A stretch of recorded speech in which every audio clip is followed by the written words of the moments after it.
starting. They can hear us because I don't have the mics turned off, so feel free to say hello. Oh, hello. Hello. So, we have to identify ourselves? No, not yet. It's a lot of pressure. It really is.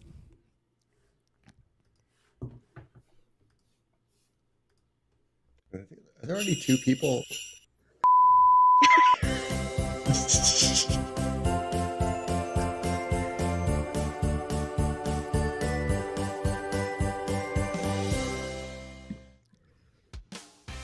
Welcome to Christmas Summit Podcast, the official broadcast of Christmas Aficionado.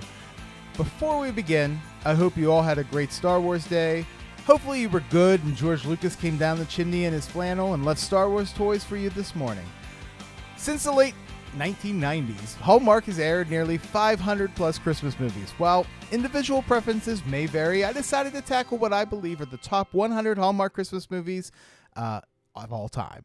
So before I release my official rankings, I plan on doing a series of live broadcasts with my fellow Hallmark podcasters and YouTube friends and asking them to suggest what they believe should be considered. So with that being said, welcome everybody. Alonzo, you just jumped on. So we didn't have a audio check is fine. So as usual, you're sorry to cut so great. close. Well, anyways, let me introduce everybody here first. So up first, making her debut on Christmas Aficionado is Andrea from the Hallmark Movie Fan. She's just an average Hallmark viewer watching Hallmark movies, so you know what to watch or skip each week. She's also co-host of the Hallmark Mysteries and More podcast. It's Andrea. Andrea, what is the one Hallmark movie that should never be on the top 100 Hallmark Christmas movies of all time? Pressure. I'm gonna go with like the Private Princess Boot Camp. That is a very good choice. Of course, my top one that I submit. I'll scratch that. Put all my favorite things together in one movie. It was possible. And Seth is on top of it as usual. So, all right. So returning as movie reviewer and podcaster Alonzo Duralde from the Linoleum Knife, Deck the Hallmark, and the YouTube channel Breakfast All Day. And of course, author of his latest book, Hollywood Pride, and the revised and updated version of the upcoming Christmas book, Have Yourself a Movie Little Christmas, released on September 4th this year. So I'm sure there are more credits I missed. Alonzo, welcome to Christmas Aficionado. I'm going to ask you the same question. What is the one Hallmark movie that should never be on the top 100 Hallmark Christmas movies of all time? Oh, God. You know, I don't even remember the title of it. It's the one about the house cleaning service or the 2 rival house cleaning services or something. And it's from the last couple of years. And like, I swear I think we all dreamt it. It was so dumb. I don't know. I don't remember what it's called, but I remember the story idea. And one of the cleaning services is run by a veteran, and then the lady has the other one. And I don't know. Even by Hallmark standards, it's like, what are we doing here? I missed that one. Oh, no. I don't remember it at all, so it must have been pretty bad. It zipped through all of our brains, you know. Yes. Maybe they never rerun it. Next, also making her debut is co-host of the YouTube channel Do You Watch What I Watch, giving you recaps of her and Josh recap, and they laugh their way through the highs, lows, and just plain awful moments from TV movies and Christmas movies. It's Jennifer. So Jennifer, what is the one Hallmark movie that should never be on the top 100 that you think? So I immediately thought anything with Kelly Pickler in it. I'm sorry, Pickler heads, but probably The Christmas at Graceland. That's my least favorite, I think, if I had to pick. One. That is a bad It was one. hard. Yeah. It was tough. Yeah. You didn't buy Kelly Pickler as a Chicago banker? I know. And I think she's so endearing. This should be the perfect niche for her, but something just doesn't click with her movies. I don't know. Bless her heart. Fair. Yep. And finally, let me read off some amazing facts about our final guest. He's the mastermind, co-host, and the favorite of the Christmas Cousins podcast. He's one of the richest men in the world with exceptional wealth, but known for his boundless generosity and global philanthropy. He brings a unique perspective as he learns about the Christmas holiday and has started the No Christmas Tree movement. He's going to provide us all with his insightful and entertaining commentary on Hallmark Christmas movies because get this, everybody, he's seen at least 20 of them. So he's currently Chadless. That's the way we like him. It's everybody's favorite cousin Seth. How are you doing, Seth? I'm good. Good. Thank you for having me on. This Good. is I don't know how I made it to this esteemed panel, but I made it somehow. So, Seth, what is the one Hallmark movie that should never be on the top 100 Hallmark Christmas movies of all time? And do you think you are recommending it tonight? Oh, I don't know. I don't even know if I'm qualified to speak on this. Summer Vacation with John Candy, maybe? No, it's a Vacation Rental, whatever it's called. I don't know. I have a hard time panning everything. I usually find something redeemable in it, but yeah, there was one where they jump between two time periods. I can't remember the name of it. It wasn't well done, but I'll have to get back to you on the name. Was there a carousel? Probably at some point. It was off of a picture or something like that. I'm getting Back to the Future in that movie a little blurred, but it's yeah, I don't recall. Maybe someone in the audience knows. Phone a friend. You're already phoning a friend. Absolutely. See, this is what happens when I don't have my safety net, cousin Chad. Well, he says he's surprised you show up on time. So, Chad, he was here 5 minutes early. So there we go. And then Mark says Christmas trees for life. Hashtag Nice. Christmas trees for life. So anyways. All right. So here's what we're doing tonight. We have 25 movies to go over. Everybody picked 5. We're going to go through each one. Each one of you will introduce your movie as we go along. You're going to tell us a little bit about it, why you think it should be on the top 100, and then we'll discuss it. And then also, tonight I asked everybody to submit one Lacey Chabert movie because obviously she's the queen. And we should probably start thinking about what's her movie that should be on this list. At the end of this, after we go through every movie, we are going to then vote. You're going to say yes if it should be. I should consider it on my top 100 Hallmark movie list, or no, meaning it's just not going to be something that I should add to that list. And then you have an opportunity to crown one movie. That means it gets automatically added to the list, but it can't be your movie. So if you recommended it, you cannot crown it. But somebody else could. So we have 5 movies already on the guaranteed on the list, and we'll go over those at the end. But we're going to get started. We have a lot of movies to go through, and I think a lot of unique options. And Andrea, you're going to be first up, and your first option was Christmas Land. Okay.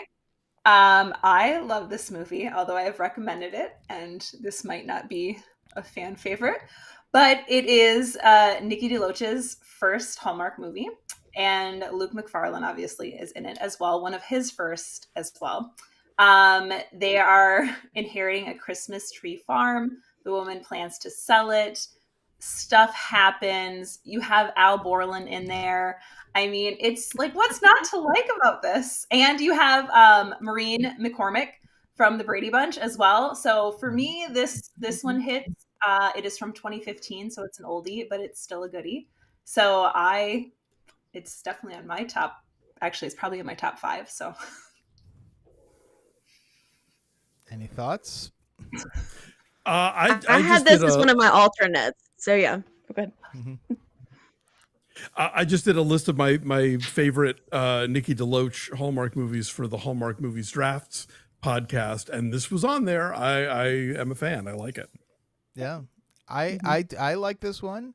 I think it's weird that to see Maureen McCormick as the grandma, because she doesn't quite look like the grandma yet, but because I mean, what Lindsay or Nikki DeLoach is like in her 40s. Maureen Well, McCormick is she's on videotape as the grandma and is like conveniently Okay. dead by the time Nikki DeLoach is an adult. So it's not Okay, like, believe that's me, there right. are You're Hallmark right. movies where the mom seems like she's 5 years older than the leading lady, but they work around that. You're right. I forgot about that. So okay, so that's One of those plausible. video will readings or something like that. Like Thankfully, from beyond no. the grave. Oh, okay. and you're not wrong in thinking so. It is a Nikki DeLoach movie, so there's always a dead grandma, but Yes. not in this Oh, case. okay. Wow, that's a weird running theme to have. There's a trilogy of movies, 3 in a row that she put out, where it's either a dead grandma and I think even once a dead grandpa, and she has to struggle with Christmas to get through it because they just died. It's the same story 3 times in a row. Oh, she made a non-Christmas one with a dead relative and an inheritance. It's like she knows her lane. Yes, Right. yes. The typecasted. So it seems like everybody seems to like this one. Yeah, this was a pretty good choice. I like this one as well. So all right, so we're gonna go next. Alonzo, another Nikki DeLoach movie, Two Turtle Doves. Yeah, this one actually topped the list that I did for Hallmark movie drafts. This is, I think, my favorite of the non-comedy ones. Like when Hallmark tries to be tear jerky, it doesn't always work, but in this movie, it absolutely does. This is a movie, again, it's another dead relative movie, but I think in the pantheon of Hallmark movies about people who have lost a loved one and are dealing with what Christmas is like in the aftermath of that, this one takes the grief of it the most seriously, but at the same time is still this very kind of charming small town Christmas. Everybody goes to the tree lighting thing. There's a really beautiful scene with the little girl who plays Michael Rady's daughter talking about feeling sad at Christmas because of her mom not being there, and I remember showing it to my husband who never watches these movies and doesn't like them, and he's like, how did this get in? This is like actual writing and acting going on here. So yeah, I love this movie. I agree. I love this one as well. It's probably one of my favorite on the more serious side, like the Hallmark movies and mysteries one that aired. So I'm taking notes to see which one I want to crown, but this is definitely making I would totally crown this one potentially. Uh-oh, is there going to be a competition? She's taking notes. Oh man. I know. So first off, let me just say, this is a very different episode than the last one I had, because every time we looked at a movie, Dan basically just was like, "Oh gosh, oh no." And so far we have 2 Nikki DeLoach movies that we all kind of like, even though, and Seth, I'm sure you like them too, or you would. Absolutely. Yeah, of course. You would. Right. So we're I only would. 2 in. Give us time. Yeah, no, it's coming. I believe me. I know it's coming. So there's going to be some interesting discussion. But so what a choice! Nothing says Christmas fun like sad kids and deceased parents. And It worked for Dickens, Chad. yeah, and this is a great one too. So yeah. Anybody else have any thoughts on Two Turtle Doves? I think this is considered one of the best ones, probably one of her best ones. I don't think there's a lot of people that disagree with it. So, okay. All right. Well, here we go. Because Oh no. I am going to push this movie until someone crowns it, because is this my favorite Hallmark movie of all time? I got a lot of crap last time, although I don't think the Double Deckers are watching this time. They gave me a lot of crap for submitting this one. The Christmas Ornament. Okay. So this is one of my favorite Hallmark movies of all time. It is Kelly Martin. It is Cameron Matheson. Kelly Martin plays Emily. Her husband died earlier in the year. She runs the bike shop that he started that's failing. She meets this tree farmer guy. They start to have a relationship. She doubts whether or not she should do it until she gets a final Christmas magic letter at the end with an ornament. And I love this movie. I know a lot of people don't, but I think this is easily in top 10.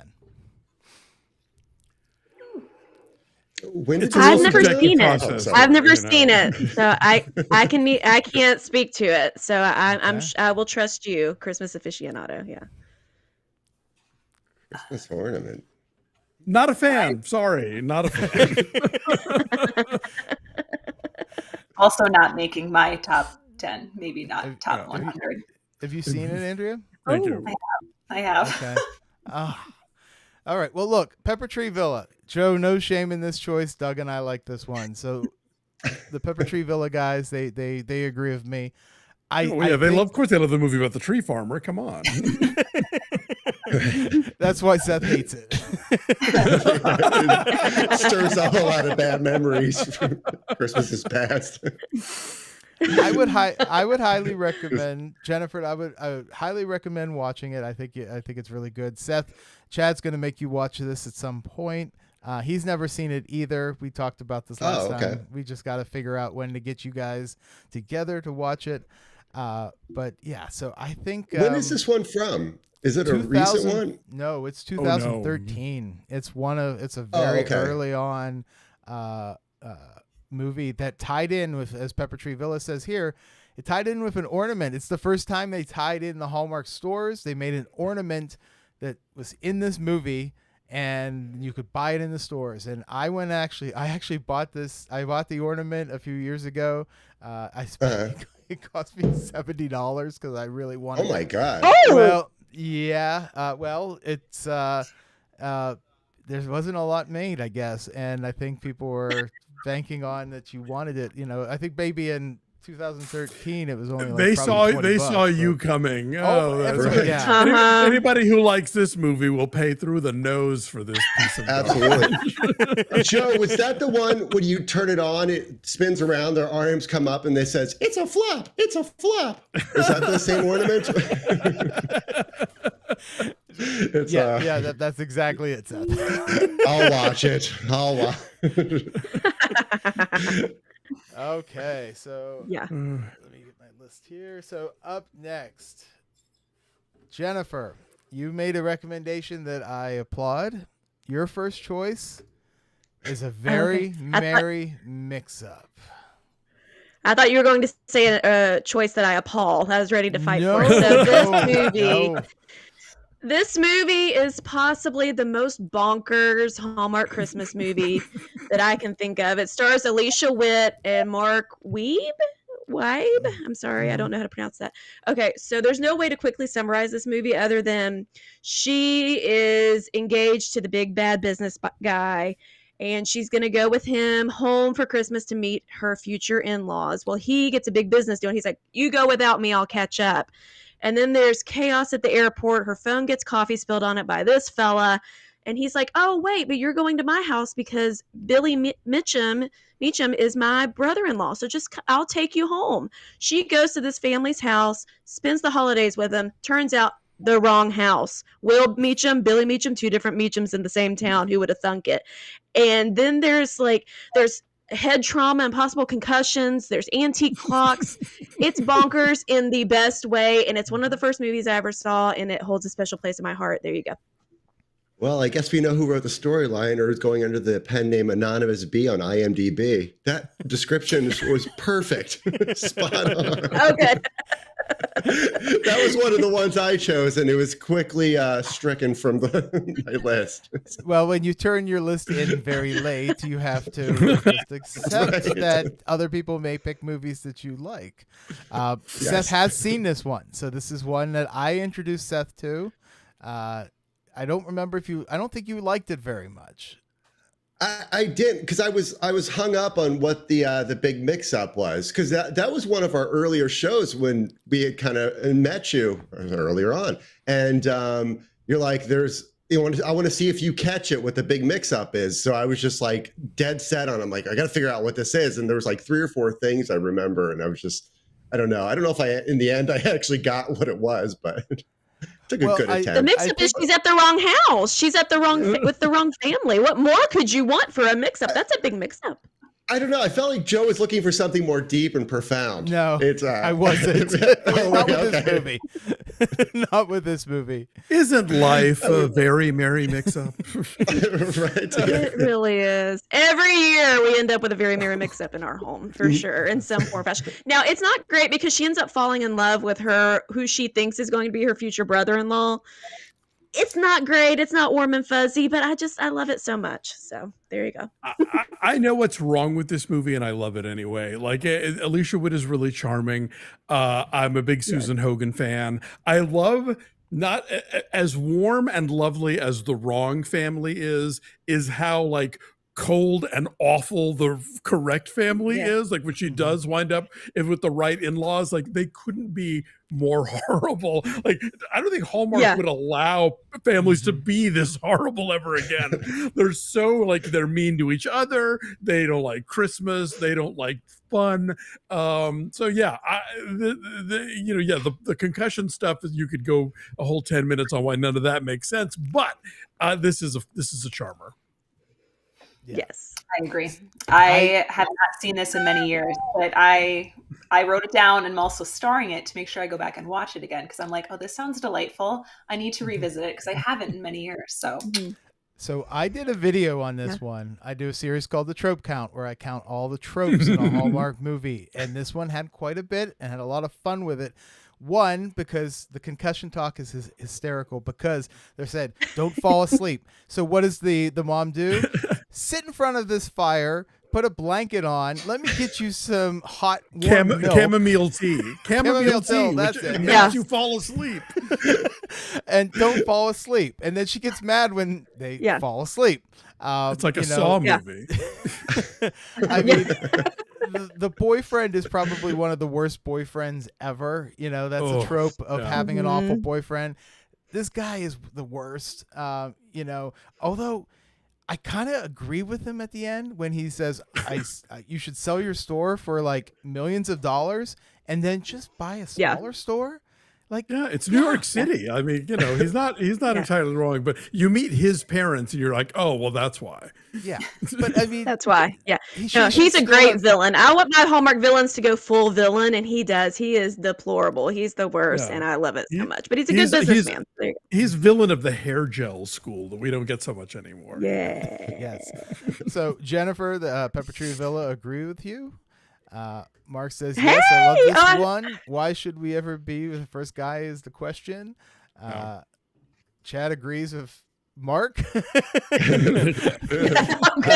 So they're talking amongst themselves now. That's fun. The mix-up is literally the whole movie. I think we just found out that Seth didn't actually watch it. Seth, come on. I absolutely did. It's there were a couple things that started flashing back from that movie. We were discussing it. And Hallmark made films with awful families a lot this last Christmas. That's true. I really liked Leah's Perfect Holiday a lot more than most of anybody in the Deck the Hallmark world did. But part of it's because I loved how terrible the family was. I thought they were hilarious. Okay. Yeah. Well, so now, dysfunction at its finest. Yeah. Yes. Now, more snacks, please.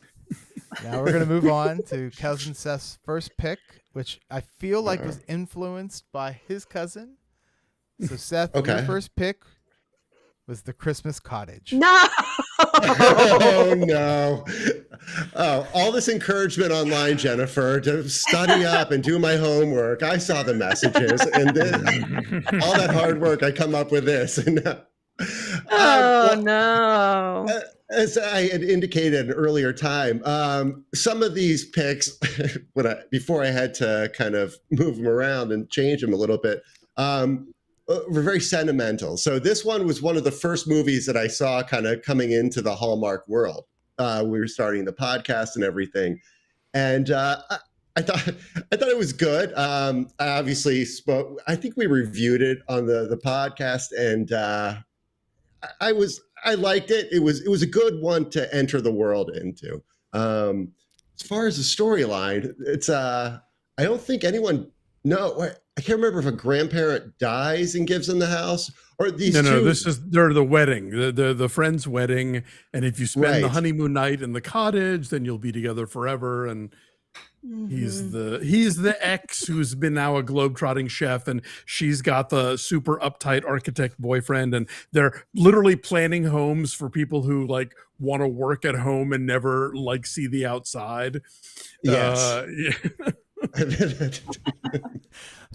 thought that was a dream sequence. I was like, oh, this is great. They saw the pandemic coming, these guys. They were like, Right. work at home all together. All right. You know? It's very ahead of its time. Yeah. Mhm. I'm glad that But- Alonzo could so- give Seth his description, so that's great. Because Seth hasn't seen the movies. I think that's the theme of today's show. No, I definitely have. Yeah, I'm just not good at these descriptions. It's been a while. So I want to point out, so when Seth says that we went back and forth on the list, and Seth, I'm going to call you out a little bit. If Okay. I send an email to everybody in the beginning, and I said, we're not going to choose movies like Biltmore Christmas and Three Men, Wise Men and a Baby, because it's not an interesting discussion anymore, because we know that everyone loves those movies at some point. We think they definitely probably need to be on the top 100. So let's just try to focus on movies that you really love. So on Seth's first list was Biltmore Christmas and Three Wise Men and a Baby. And oh no, it was the Very Scottish Christmas too, but that wasn't one of your initial ones. Well, someone had already chosen that, so then we had to go through Yes. a back and forth of trying to figure out which movies Seth is going to recommend, and we have 5, so this is We his got 4th there. one. So, what does everyone think of Chad's favorite movie, The Christmas Cottage? I've Steve Lund- seen it. great. I saw it once. I don't remember a lot about it. I'm sorry. Go ahead. I just said Steve Lund. That's the best thing about the movie. Yeah, Steve Lund for sure. Yeah, have you done this one, Joe? Because it's real tropey. I think you'd have plenty to work with. Here. I'm probably going to have to. I think I have one in the works already, but maybe after that one I'll switch to this one. I'm sure that'll make Chad happy. It definitely, it's the platonic ideal of pre-2020 Hallmark in terms of like lady who works too hard, and literally the whole movie is about how her best friend is getting married and why she's spending so much time at work when women should be getting married.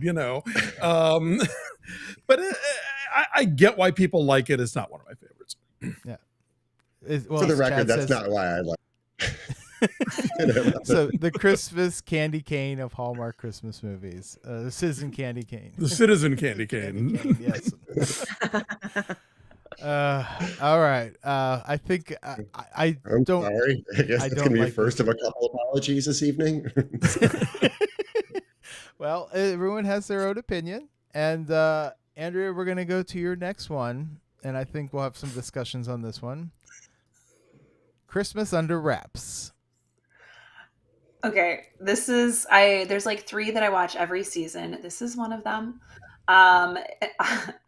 It's the one, I'm sure everyone knows this one, where the doctor goes to Alaska. They're in the small town. There is the magic ensues. Is it Santa? Is he really Santa? 100% he is. And then you have his son and the workshop. And I mean, this is, again, very early Hallmark, 2014, but it's kind of when I started watching Hallmark. So for me, this is one that like really pulled me in to the Hallmark world.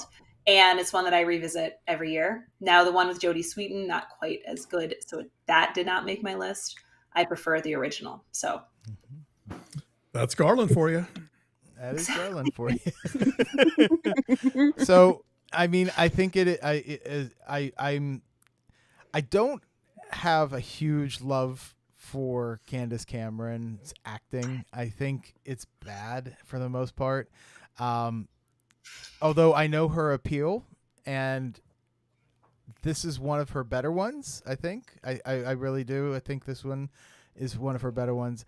She's definitely got to have a movie or two on the list because, she was the face of Hallmark until Lacey became the bigger star on Hallmark. Mm-hmm. But this one is weird because it did have the sequel, and I always joke that there's going to be a third movie, and it's going to star one of the Olsen twins and this guy. I mean, that would be the most amazing thing in the planet if it actually happened. Because we That would be went awesome. from the sequel had Jodie Sweetin, now the third one will have Ashley Olsen. So there we go. Or Lori Loughlin. That would be yeah. Oh, they the go the older cougar woman, route. the older woman, yes. She's All done right, a hear me couple out. Hallmark movies, hasn't she? Oh, She has indeed. Mm-hmm. And I bet she'll be back one of these days. Hear me out. I don't like this movie, but it absolutely should be on the top 100 list because Yeah. this movie and its success kind of created the Hallmark movie as we know it. Until 2014, Hallmark was sort of throwing different genres at the wall and doing different kinds of Christmas movies and different kinds of plots, like, you know, those ones that have like, you know, Dean Cain or Judd Nelson in them, you know, and they were like, Santa's got to defend him in court or whatever. Like they hadn't quite nailed the formula yet. This movie was such a ratings bonanza for them. They were like, whoa, whoa, whoa, whoa, whoa. Big city lady goes to small town and learns to love Christmas, you say. And then that became the template for the next 5 or 6 years worth of Hallmark movies. So even though this is not a personal fave of mine, it's not one I go back and revisit. It is like the Star Wars of the Hallmark Christmas movies in terms of changing the game, changing the industry, and like setting this course for what these things would become. So it is of great historical significance, even if it's not like my fave. Yeah. I don't know if I'd say it was the Star Wars of it, but I would. It was a turning point. Metaphorically. Yeah. Okay. For sure. Yeah, it's not one that I rewatch every year. I have seen it. It definitely, I like this whole fish out of water thing when she's trying to go. She has to go buy the right clothes and all this, you know, because she's in Alaska and woefully ill prepared for it. So I think She it's wants cute. It oat should milk be in at the consideration. diner, and they're like, "What?" Oh, city girl stuff. Yeah, but it is important. It is part of the history of Hallmark. So I do think it should be in consideration. I'll give you that. Yeah. I don't. I'm fine with the movie. I don't love it. I don't really. It's one I will watch if it's on. I'll just put it on in the background. I do have a mug that says "That's Garland for you." I do have a shirt that says "That's Garland for you." Only Okay. Well, I think you're a bigger fan than you're acting like. Then, if you have merch, but only because I have a tattoo that says "Christmas and Giraffes" No, I'm on not my going that chest. far It yet. doesn't mean I love the movie. But I don't know. The part I do like about the movie is Garland, and I like the Santa. Ryan Doyle Murray. Yeah. I couldn't remember what his first name. He plays Santa. He's a grumpy old Santa that likes to eat cookies, and is gonna have a heart attack. Yeah, I think. Alonzo, I think you're right. I think even though it may not be everybody's personal favorite, and as Pepper Tree Villa says here, they're passing on CCB. They couldn't find a better Santa in that sleigh. There's some elements of it that when it gets to the magic of Santa and the Christmas, it doesn't do it as well because they say, oh, he's gonna fly away as Santa, and then you see the sleigh move, and then you don't see the sleigh fly away. So, and then it's just them going, well, yes. So, all right. So next up, Alonzo, your next one, and this is one we talked about last time, but maybe somebody will crown it. Oh, Crashing Through the Snow. Yes, this to me felt like when we were starting to see Hallmark kind of mature a little bit in terms of like, there's a scene in this movie that is the first time I ever thought, oh, this is sexy, which I don't ever see in a Hallmark movie, but it's like the our two romantic leads at this like outdoor hot tub at night in there's supposed to be in Aspen, and like there's the steam coming off the water, and they're wet and looking at each other, and it's just like, okay, this is this is a moment, but beyond that, I think it's a really funny movie. Like the jokes actually land. There is this sense of like, there's no villains in this movie, which is kind of cool. Like, it's about this divorced couple, but their divorce was very amicable. And he and the daughters are going to spend Christmas with the new girlfriend, and she at the last minute invites the ex-wife along, and then she falls for the new girlfriend's brother. And there's no, like, whenever we would see this movie before, like the new girlfriend would be like a nightmare, and it would be all about getting the divorced parents back together again. And they don't do that. Like, everyone's cool, and they all sort of like have to figure out how they're gonna move forward as a family with this sort of new configuration, but it's all done with this sense of mutual respect and love. And it's very snowy and very Christmassy. It doesn't feel like it was, filmed somewhere in August. And Amy Acker is a really great lead. The guy who plays the ex-husband, his name flew out of my head, but like, he was in Ready or Not. Like, he's a legit funny actor. Warren Christie is good at this. I don't know. I think this was a movie that kind of got dumped during a Christmas in July one year, but I would rank it among the very best that this network has created. Yeah. And that's the unfortunate thing. I think it did get lost. It got lost in the shuffle a lot because it premiered in Christmas in July, but it gave me more hope for the quality of movies for the Christmas in July lineup, because sometimes they can be a little dicey, and this one was really good. So yeah, I agree. I love this movie. I can't believe sexy and Hallmark were used in the same sentence. And none since, I don't think. Oh, actually, no. Quite the contrary. Which was the one where she straddled him in the car? You're right. Yes, Catch Me If You Claus did have the straddle sesh. That's yeah. I was thinking that was unreal.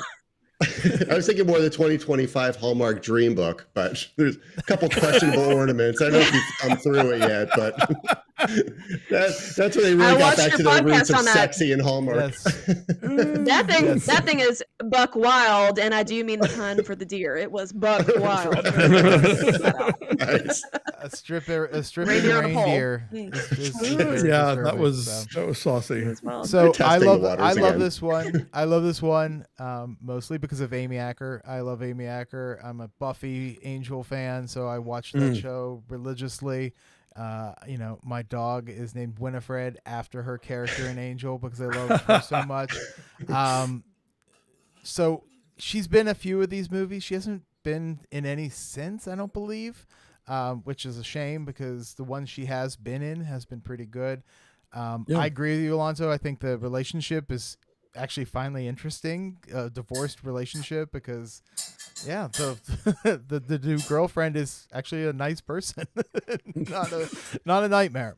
So this was fun. So and I think Dan brought this one last time. It wasn't crowned. It was recommended that I have to add it to the list, but if someone wants to crown this tonight, it will essentially mean it has to be on the list. So all right. And Mark had a comment. I know I watched it, but I don't remember this real well. So, what a treat for you when you rewatch it this holiday. Yes. All right.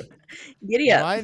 My next choice, and these are all now different choices. I'm always gonna, until the Christmas ornaments gets crowned, I'm gonna keep recommending that. But my next one is Rescuing Christmas. Rachel Lee Cook, Sam Page, and T. Michael Rambeau as Santa, which I just like saying his name because it's pretty awesome. And Michael is spelled very different with a Y, which even makes it cooler.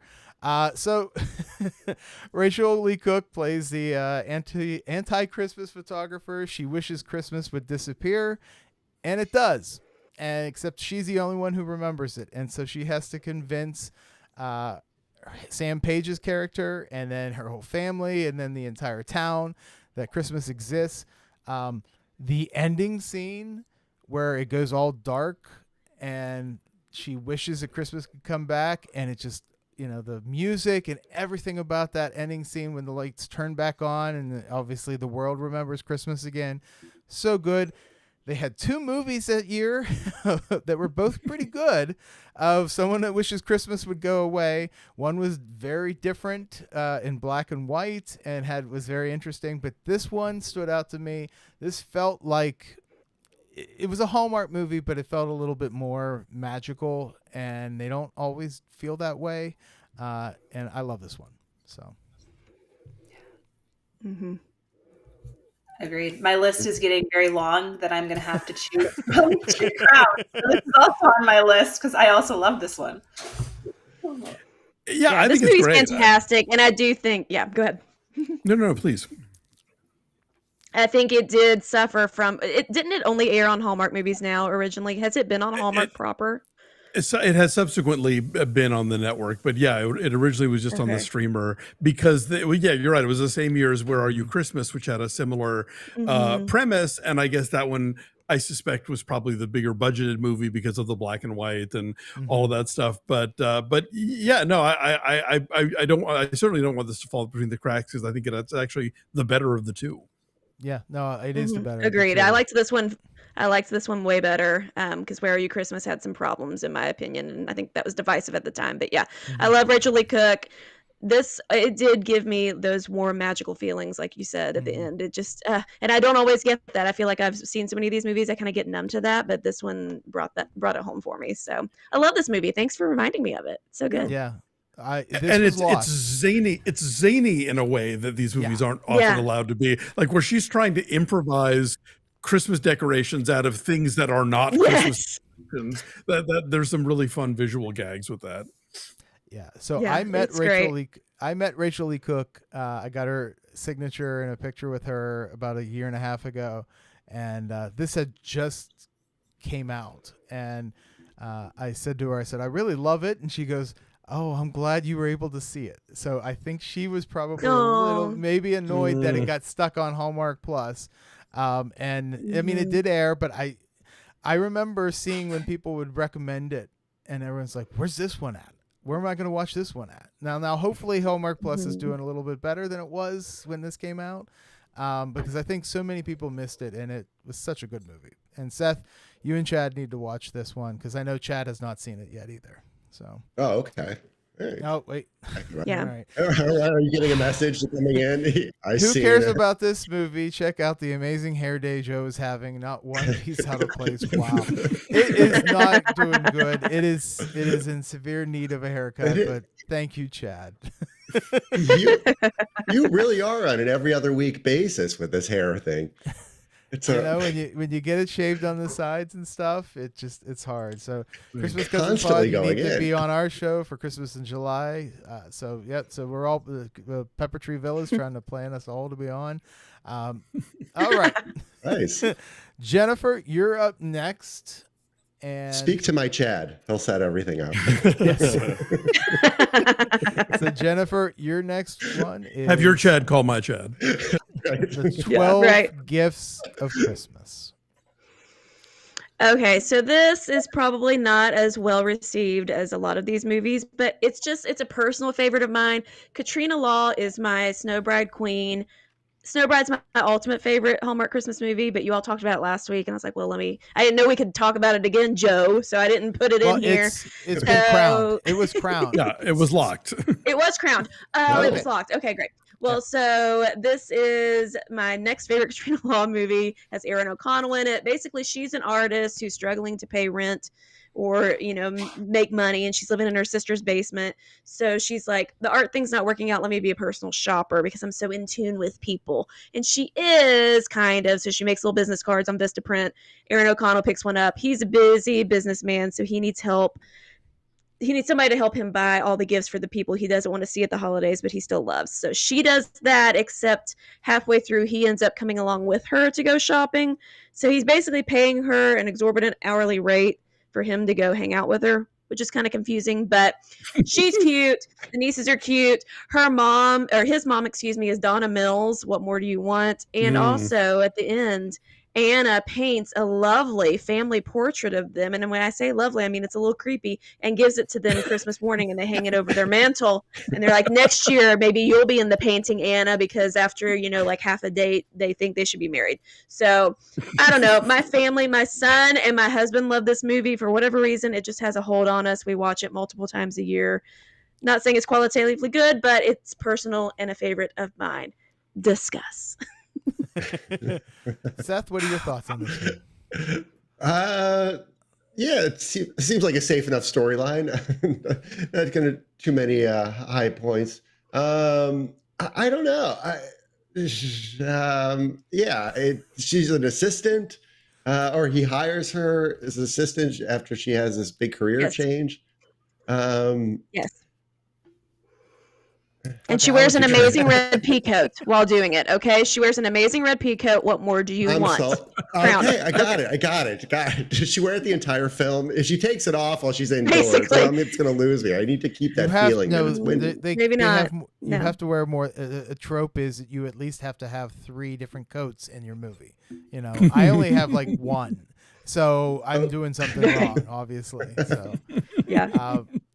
This is a personal shopper movie. The Christmas where your career is that you shop for people for Christmas and somehow make a living at that. I don't know how that exactly works, but obviously she does. It's fine. It's one of those middle of the road ones. Katrina Law is always fun. I don't think there's a one that she's been in that I hated. So, but yeah, she's great. It's like middle of the road for me, but I don't hate it. Andrea, Alonso? Yeah, I mean it's cute. I think it's cute, and I agree. It's middle of the road. I wouldn't say. I mean, of the personal shoppers, because I feel like there are quite a few. This would be top of the personal shopper if I was ranking those.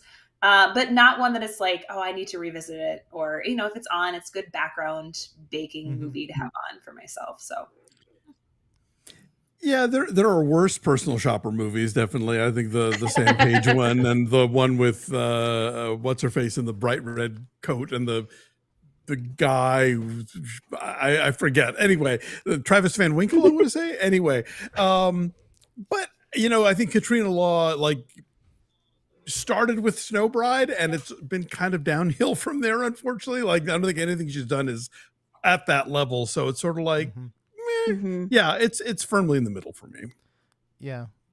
I mean, Snow Bride she peaked with that one. I mean, it was such a I love Snow Bride. Movie. Because then there was even the one with the orphan kids that she took care of. That was kind of like Christmas with the Darlings. Yeah. Yeah. But this one I don't hate. So yeah. I mean, interesting choice. I don't know if I'd say yes on 100, but if it wasn't at 100, if it didn't hit on the 100, it would be very close. Like 101, maybe. Like 101, 120, yeah, maybe. Maybe that's 120. That's no. I'm hearing 101. Okay, thanks. Okay, well, we have. What's interesting is the last time we talked about this, there was no Tyler Hines movies recommended at all, and I thought, well, that's interesting, because I thought for sure there would at least be one. Seth has done it. He has given us a Tyler Hines movie choice to discuss. I think this will be a very interesting discussion, because Seth believes that in the top 100 is Never Been Kissed. Oh, no. I think we found our crown jewel, ladies and gentlemen. That's a wrap. No. Yes. It's so unfortunate. It is an incorporates unfortunate everything that we all long for, going back to our high school days and everyone being infatuated with us. And we all makes me like sweat. Just you saying that, going back to high school. Okay. I think the subtext of this episode is Seth needs to see more movies. If not, Seth needs to see any movies. Yeah, just any of them really would be great. I did recently see a good one. I don't know if it's going to pop up on this list, so I'm going to hold off on saying anything. But Again, a lot of nostalgia for me. It came when I was getting introduced to Tyler Hynes and that whole world and everything. So yeah, and I thought it was there were parts of it that were funny. I really was searching. No.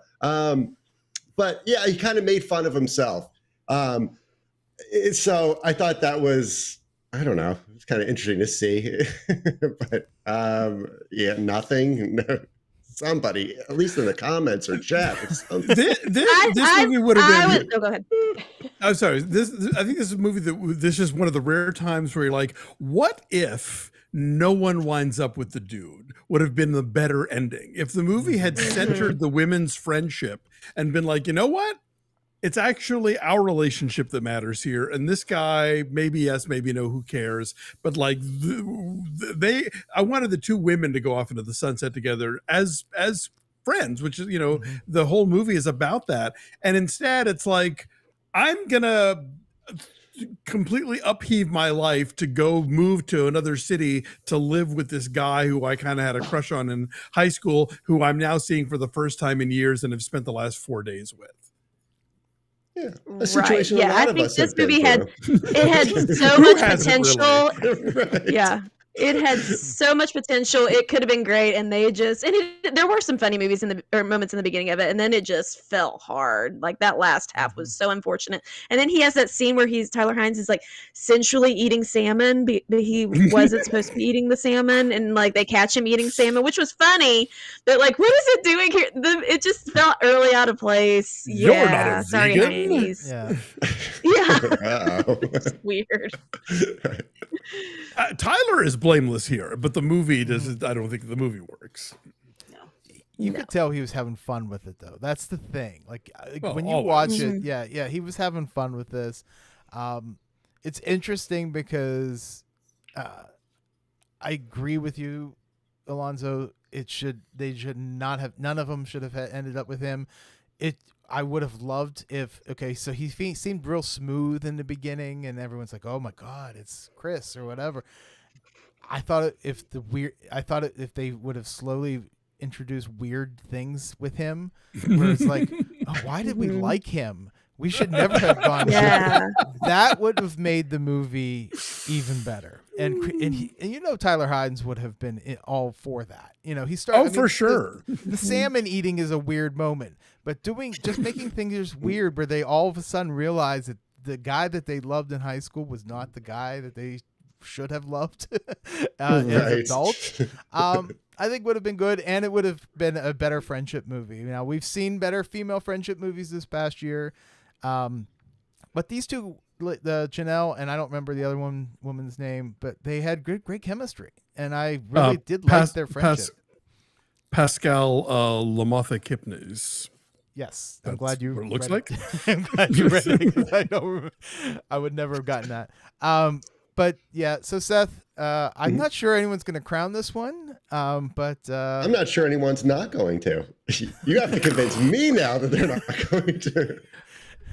So, Seth, if you want to get your Tyler Hynes on, like, check out An Unexpected Christmas. It doesn't have the big to do of like the Three Men or the Kansas City Chiefs movies, but it is solid, and he is funny, and they even shave him in that one, and he's still good. Okay. Nice. Yeah, that might be my favorite Tyler Hynes movie. That one's so good. Him and Bethany Joy Lynn's magic, pure magic. So Chad says another one. I just thought he was great in that show. Not Hallmark, it's not affiliated, but Letterkenny. And it was like he was such. Yeah, it's a epitome. He is known by that name around this house, which I won't say in case this is a clean podcast. So Chad says he doesn't think you watched this one, but I know you watched this one because I listened to you guys discuss it. Yeah. Yes. Yeah. Absolutely. I wasn't just piggybacking on everything he said. Chad is the equivalent of the old men on the Muppets. He's like heckling you from the sidelines right now. So stand for that. Sidelines. Statler and Waldorf. I wake up to these texts every morning, so you can really imagine. Are you okay, Seth? I feel like we need to like save you somehow. No, blink Please. twice. Right. Seth says he doesn't like something, and then all of a sudden Chad's like, we're going to have a tasting contest on that. Oh, yeah. It doesn't matter what it is. Emotional trauma, eggnog, it doesn't matter. Okay, well, let's move on. Oh, boy. So, Andrea, your next movie, Dashing Through the Snow. Okay, so I just watched this one today because I know I submitted it, and I was like, shoot, I haven't seen this in many years. And I will stand by it. This is a solid movie. It's also very quirky. So we talked about A Very Merry Mix-Up, and I feel like if you liked that, you'll like this one. I don't think they air it very much on the Hallmark Channel, but it is on Hallmark Plus, so that's where I saw it. But like Andrew is, they ride together from the airport because they have the last rental car. He is actually an FBI agent. They are following her because it's a mistaken identity situation. And then, of course, they find out like, oh, he's actually, in the FBI at the end, and it all works out. But there's shenanigans throughout. It's super cute. So highly recommend this one. Again, if you like Very Merry Mix-Up, like I feel like these two are very similar to how they're, kind of wild, out of the box things. So anyone seen this one? I don't know how this movie ages in terms of like, given that the whole confusion is about her being mistaken as a potential terrorist. It might sting a little in 2025. But no, this is actually, yeah, it is charming. It is one of the better road movie Hallmark Christmas movies in terms of you do actually feel like they're traveling to different places and not just sort of circling Ottawa. They have good chemistry. This one's charming. I actually was like, I don't remember what this one was until you said FBI agent, and then all of a sudden it just flooded back of which one this was, and it's fine. I don't remember loving it, but I also was kind of like, okay, she's there. For some reason they're following him. It's like the worst part of the worst part of the FBI are these people that are actually watching her. Like she speaks to a Romanian person, and that puts her on a watch list or something crazy like that. Yeah, that was at the end. She got busted that way, making mittens. Yeah. Nice. Yeah, I like this one. I love Andrew Walker movies. It's not my favorite Andrew Walker Christmas movie, but like, look at the artwork for it. I mean, there's a sleeping puppy in her arms. She couldn't hurt a fly. Come on now. I feel like if they made this movie today, it would be like she didn't have her real ID and she tried to fly, and then they're onto it for some reason. Like it would be like an updated version. But yeah, I like this one. It's not an all-timer probably for me, but I do like it. I think it's solidly in the middle. Okay.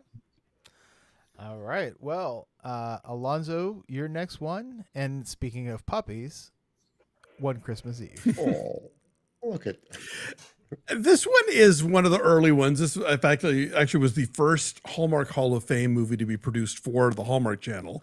And I feel like it kind of gets lost in the shuffle. And I don't know that I think a lot of people maybe haven't seen it, but it's one of the Anne Heche ones. And she plays a single mom who's trying to do this great Christmas. And there's this whole thing involving a puppy. And my description of this movie is kind of like, we've seen the Hallmark movies that it's like, oh, this is the Hallmark version of Liar Liar, or this is the Hallmark version of Groundhog Day. This is the Hallmark version of Martin Scorsese's After Hours, because they get from like one crazy thing into another. At one point, they get carjacked. They're in like a hospital that has to be evacuated. A building burns down. Like Hallmark, believe me, after that's Garland for you. Hallmark would never make this kind of movie again, but it's bananas in a really fun way. And over the course of the movie, like the family does get closer and they wind up bumping into people who help them out, and there is a real sort of fun Christmassy feel to the whole thing. So yeah, it's one of my favorites that I kind of feel like is mostly forgotten, but I think if you give it a shot, you'll really enjoy it. Does the boy fall down like this, like something, and he's stuck? Yeah.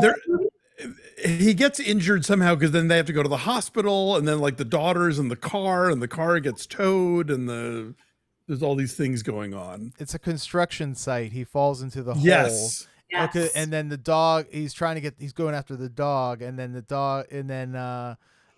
they rescue him. They all go to the hospital, and then the taxi driver, I think, is somehow involved with them, and it doesn't feel like a Hallmark movie. I'll be honest. Like it is to me, even when it came out, it was so different, and it's still very different. Like it's not. It just feels like a Christmas movie. It does have a romance in it, but that's not really the point of the story. So, I like it. I don't know if I'd put it on the top 100. I think it's fun, but it doesn't feel, I think because it doesn't quite feel Hallmarky, it feels more like I don't want to say real movie, but no, it does. I mean, it is, yeah. There's a category in like the Hallmark borderline real movie, and I would totally put this there. And I think that's kind of why I would wander on this list, because it is an outlier, but it is still a Hallmark Christmas movie at the end of the day, Mm-hmm. It's funny when it almost can be a blemish on it when you say it's like a real movie. Yeah, we can't have that. We can't have those here. No, I have not seen this movie. It sounds like a Lassie episode with Timmy falling down the well and stuff. But I'm gonna have to check it out. Yeah. But it's all played for comedy though, and it is on Hallmark. Yeah.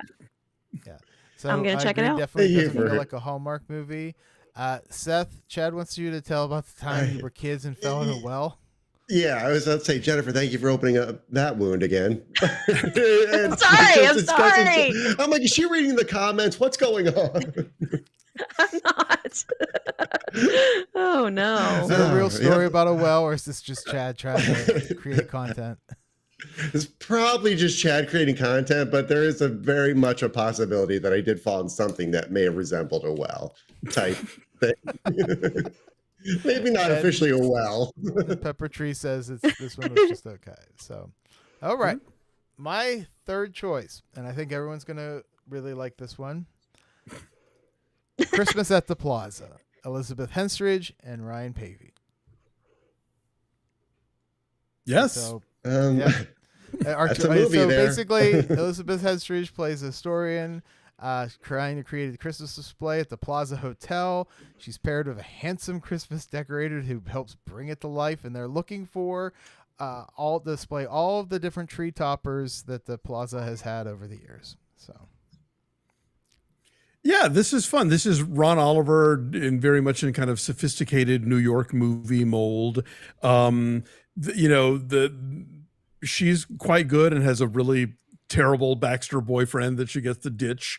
His family is lovely, Brian Pavey character's family, and there's a wonderful subplot involving Bruce Davison as the bell captain at the Plaza, who has a history that is entwined with these tree toppers that she's trying to gather together for this exhibition. Yeah, no, this is a really good one. Yeah.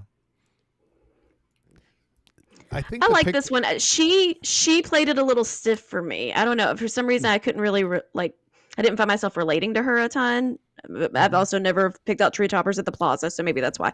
So I like it a lot. I think it was beautiful. I liked the whole plot of finding the tree toppers. I like the historical aspect of that. That was really fun. Mm-hmm.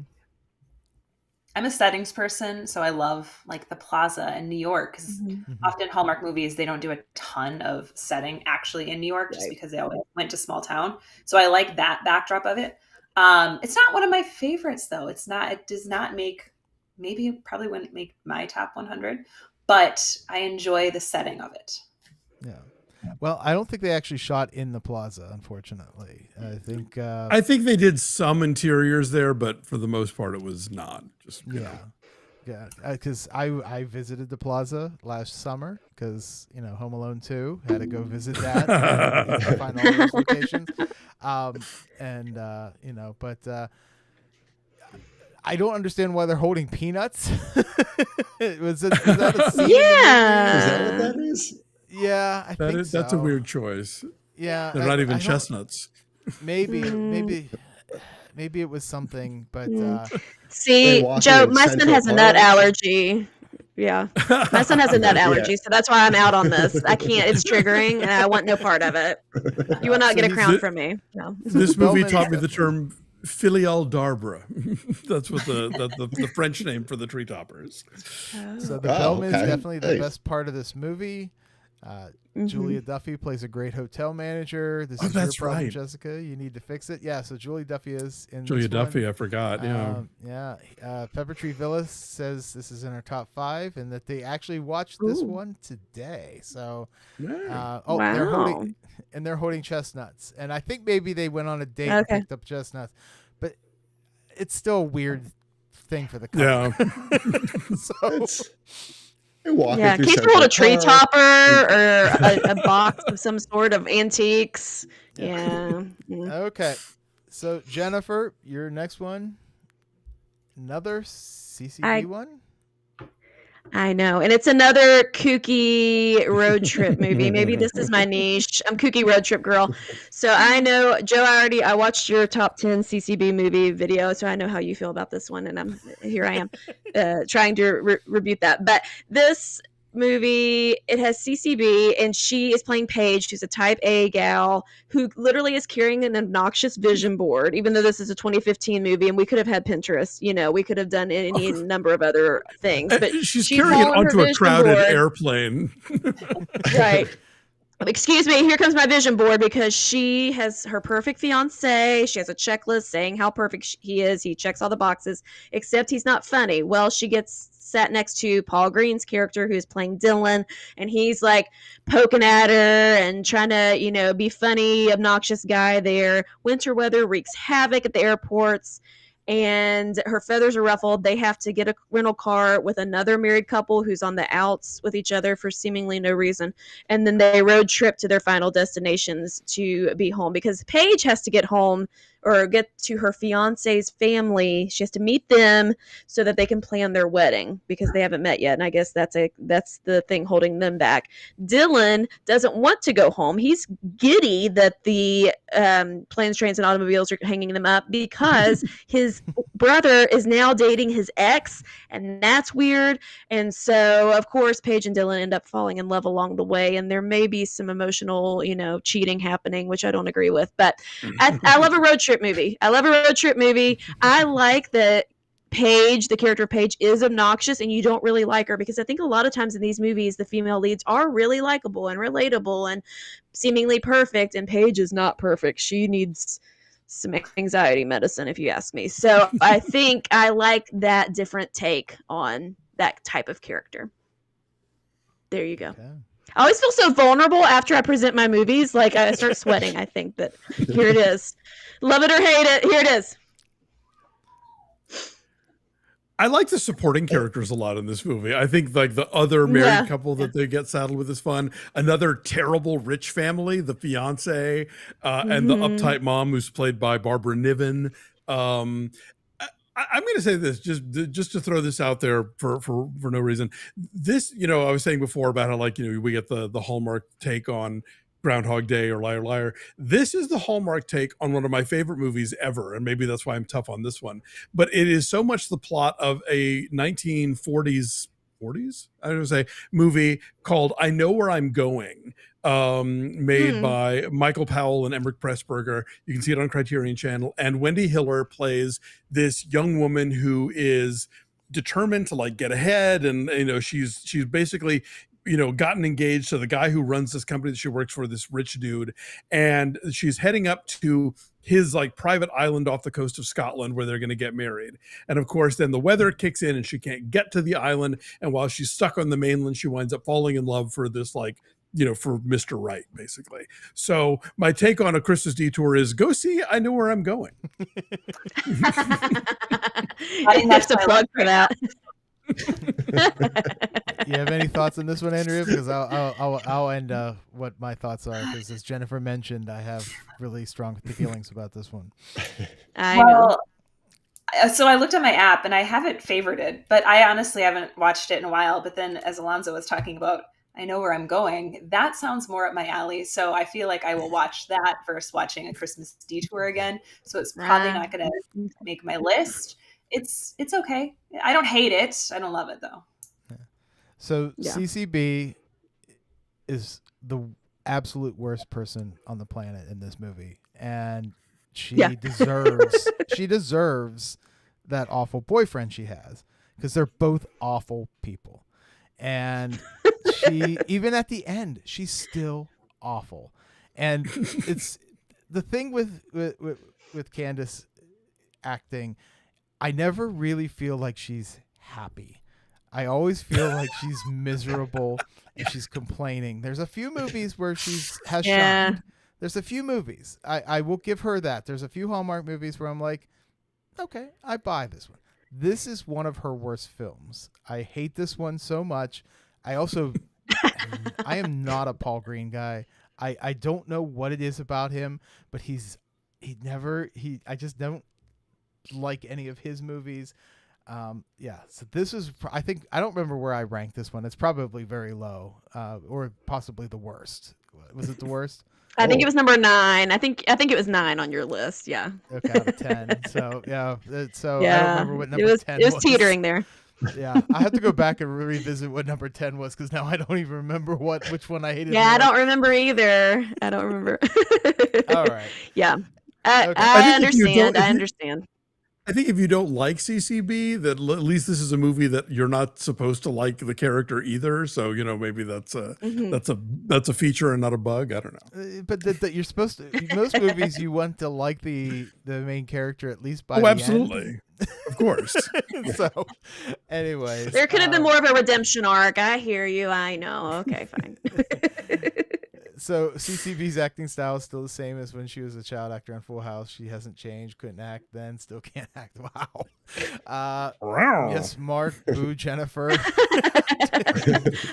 well, we don't need 2 exclamation marks. Come on. I'm pretty happy. The 2 She's exclamation making herself marks? vulnerable in front of you with her favorites. Yes, Give her a break.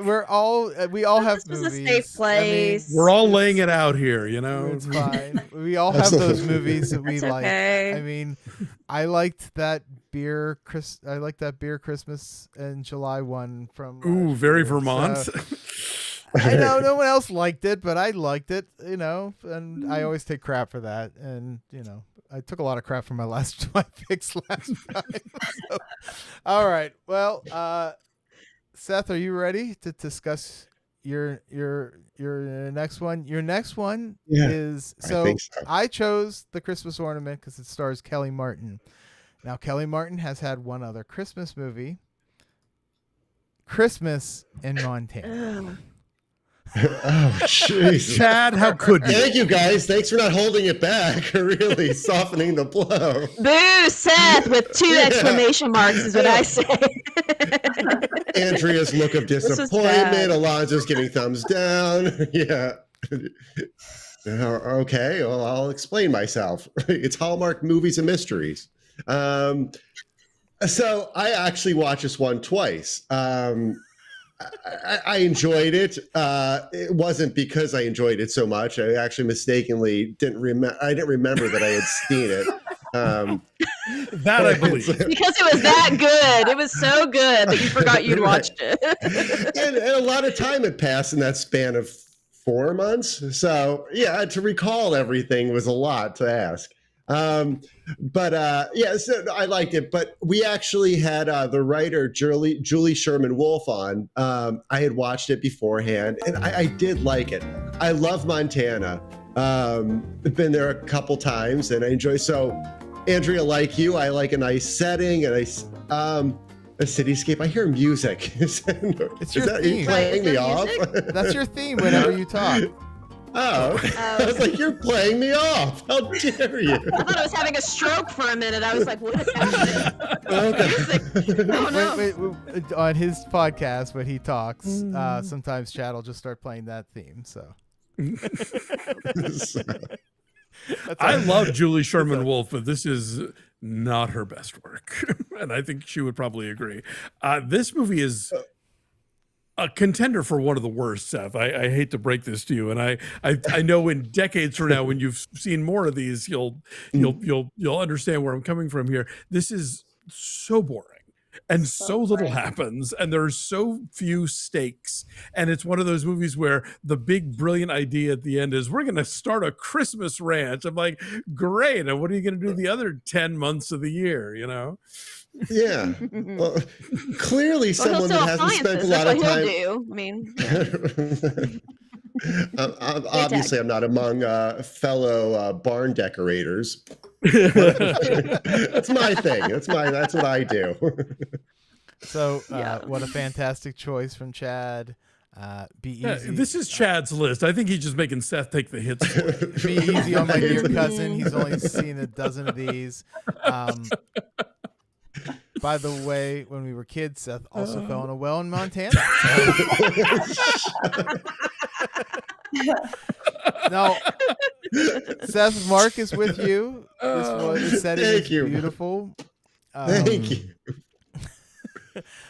This is one of the most boring movies I've ever watched. Well, because you obviously didn't wear it at Christmas Cousin's sweatshirt with all the stickers around and all our apparel and merch like Mark did. So that's really how you have to experience it.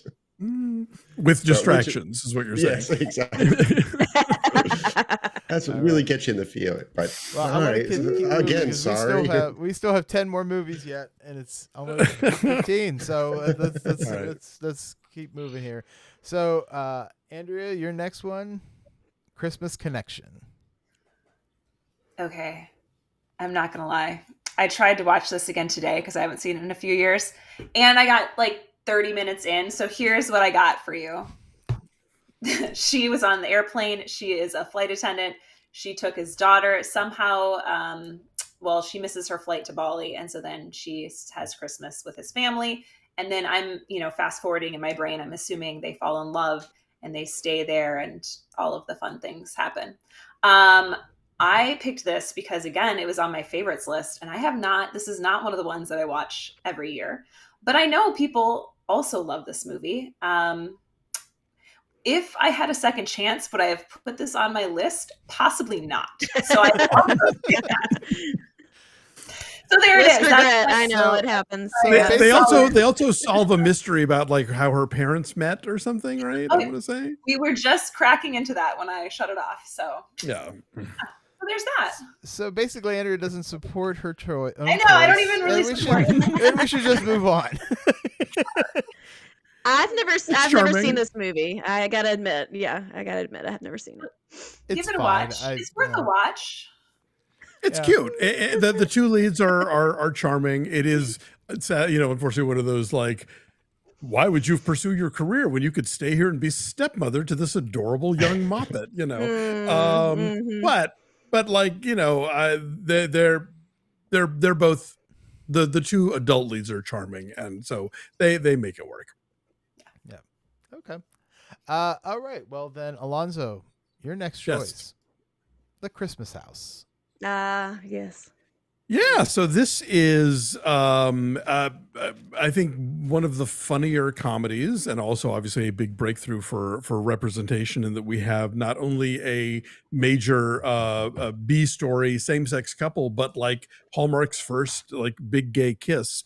But what I really like about this movie is Robert Buckley is very, very funny, and he and Jonathan Bennett have fun kind of crackly, sniping but loving brother energy, but also like Buckley is playing a somewhat vain TV actor, who's the star of a show called Handsome Justice. And they actually play with that in a way that I think Hallmark movies hadn't done before, where like the cold open of this movie is an episode of Handsome Justice, and they do a callback to it at the end, and it's just like, whoa, is this Hallmark? Like they're actually being kind of meta for a second. But you've got Treat Williams and I'm blanking on the actress's name, who's really terrific as the parents. There's I'm sorry? Sharon Lawrence. Sharon Lawrence, yes. You've got, this lovely, the romance with the girl next door who got away. Some of the contrivances are a little dopey, but he winds up, Robert Buckley's character winds up striking up a friendship with his ex-girlfriend's, young son, who is into magic. And I think this one's a lot of fun. Jonathan is funny in this one. I like the brother dynamics that they have. That's a lot of fun. The callback to the show, that and how meta it was really great.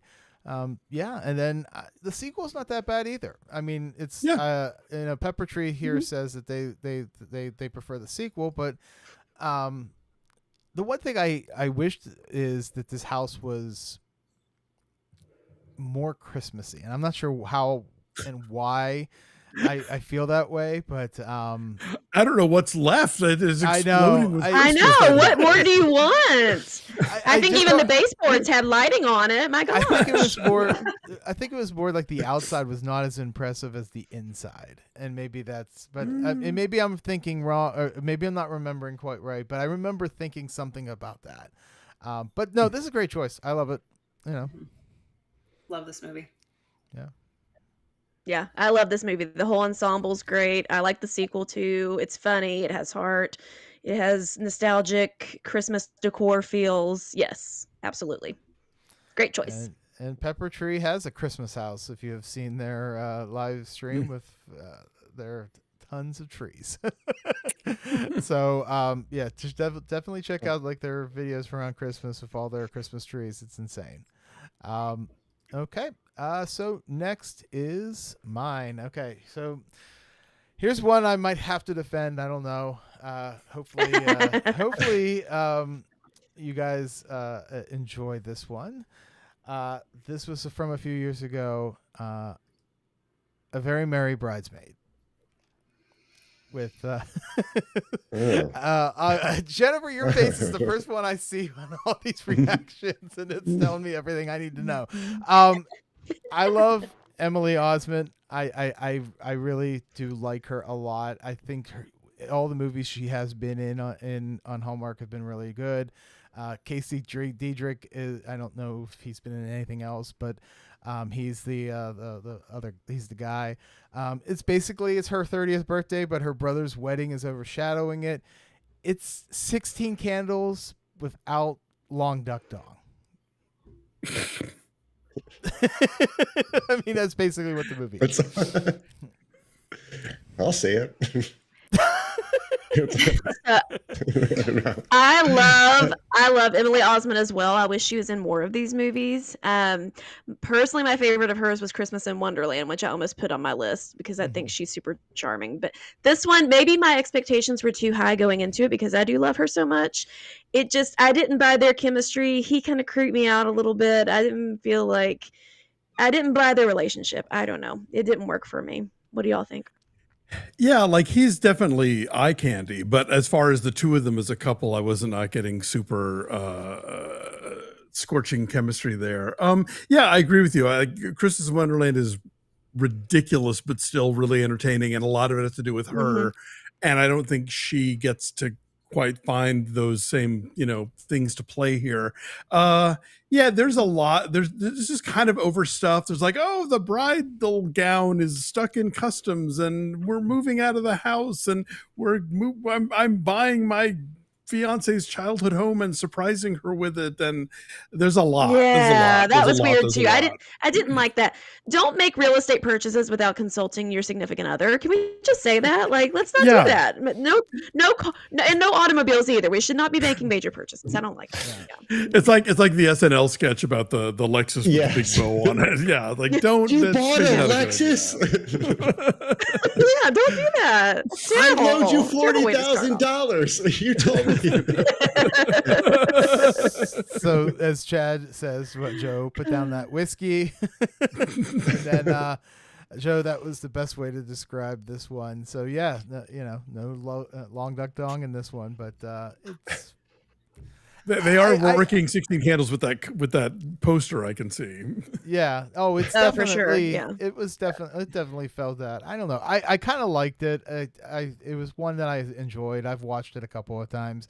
I had a different one on here, and I switched this one this morning because I was like the other one. I think I probably would have been sacrificed because it was probably one that nobody likes. I'll save that one for the next one. But I felt like, I had some solid choices, and I thought I was like, I'll put this one on instead. But again, I guess I'm kind of alone on this one. So, all right. So let's see here. And the next one is Jennifer. Your next one is Jingle Around the Clock. Yes, so it's not a road trip movie, y'all. I ventured out on this one. It's 2018, Brooke Nevin and Michael Cassidy. Okay, so our leading lady, Elle, she's volunteering to work at punching up a marketing campaign for cookware at like the 11th hour before Christmas, of course. And corporate calls in this guy, Max, to help her. Turns out they didn't think they'd get along, but they end up falling in love. All the while, they're both competing for the same promotion at work. And she's trying to, amidst her busy work schedule, plan the annual Christmas Misfit Friends get together that they have every year with her group of friends. So they always have these traditions. They go ice skating, and then the friend group makes a pie, and then they have this big party. And I just think it's really great because it focuses on a group of friends at Christmas and not necessarily the big family, because not all of us have a big family to spend the holidays with. And I think it's sort of this Christmas is what you make of it and who you spend time with, families who you spend time with, whether it's blood related or not. I really like that. It opens to Bobby Helms' Jingle Bell Rock, so they spent some money on that. There's a wreath making competition, and one of my favorite parts is they both have misunderstandings about the other in this movie, and they address it quickly and get to the bottom of it quickly, and then it moves on, which never happens. I mean, Josh and I on our podcast, we talk about we call it the oopsie doodle. There's always this moment where it's like, oh, you used my mom's chili recipe and didn't tell me, whatever it is, and it's ridiculous. I've overheard just enough to misunderstand everything. Yeah. Right. And so there's too many oopsie doodles in this movie, but then the next day they're like, hey, so you were kind of cuddling with your guy friend. Is that a thing? And she's like, oh gosh, no, we're just best friends and it was really cold outside. Like, it's squashed, and it happens in reverse too. I love that. I wish Hallmark did that more. And I don't feel like this movie's talked about that much. Maybe y'all will say it's because it's terrible, but I like it. I watch it anytime it's on. I wish he was in more of these movies because I think he was super charming as well. So there you go. Jingle Around the Clock. I have seen this one, and I do not remember this at all. Even as you're describing it, I'm like, oh no, like nothing is coming to mind. Yeah. And so either it was forgettable for myself, or I need to revisit it. So I don't have a say either way. One, it's either really bad or I forgot. I'm not sure. I was gonna say exact same thing. I know I've seen it because I've watched every movie every year. I have I don't remember this one at all. When I saw the cover, this one's precious. When I saw the cover, I was just like, same. I don't recall this one. I'm sure I've seen it. So I don't have any say on it either. This one stays in my memory because one of my favorite GIFs to use on Facebook is Brooke Nevin walking out of a door and saying, let's go spread some Christmas cheer. And I use that one all the time, and it's from this movie. I like the things that you like about it. I like that it's about the friend group. I like that the misunderstandings are very quickly addressed like human beings would do. But that's kind of it. Like, I think it gets sort of lost in the whole, like, gotta make the cookware plot viral video by Christmas ad. I don't love that. Yeah. And I don't love the two. I kind of disagree with you about him. I don't think he's really bringing it as her equal in terms of the sparks happening, but it does have those things going for it. And I do remember it. So I'll give it that. Yes. Seth, what did you think? It's a reach in here, but so Brooke Nevins, I don't know what she's done between this movie and now, but I have a sneaking suspicion that she might be doing 90 Day Fiance. Just saying, and she might have popped up on there. Looks very familiar. Yeah, I know it's another world entirely. But no, it's I don't know. It's not destroy. I don't know. She's actually You would not watch what I watch. Okay, fine. she's the new girlfriend Just in this Crashing one. Through the Snow, which I talked about earlier. So that's what she's been Oh, in that's since right. then. She is. That's Yeah. right. Pepper Tree, yes, it is on Hallmark Plus because before I submitted it, I watched it again this week just to make sure that I still liked it, and I did. So give it a watch. I think it's cute. And Jennifer, you've redeemed yourself in Mark's eyes. So Oh, I'm friends with Mark again. Hey, Mark. Glad to have you here. all right, so we're on to Seth's next choice, and before we present this one, everybody loves a good pair of pajamas that are Christmas themed. You know, it's a great thing. He even likes the movie when they make it, Christmas by Design. I'm helping you, Seth. I know. I thought you were about to do an ad. I thought you were going to plug an ad for like some Christmas jammy company. I was like, oh, okay, I'll just sit here while you do your ad work. Feeling a little chilly. Let's hear it, Seth. Well, it's been a while since I've seen this, but if memory serves me correctly, Charlotte's clothing design company needs a booth. She gets the opportunity when she gets a chance to participate in a prestigious design competition. However, her premises are hit by a water leak and she is forced to go home to her parents for Christmas.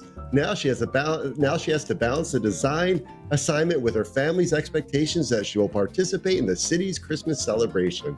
Fortunately, she receives some support from Spencer, who has moved to the small town and runs an auto repair shop.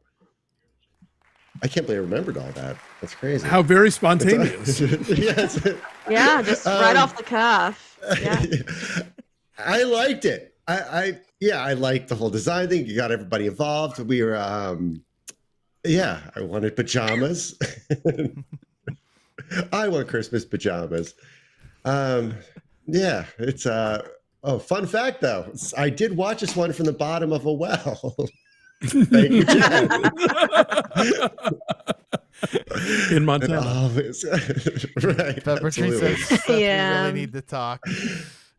I don't know.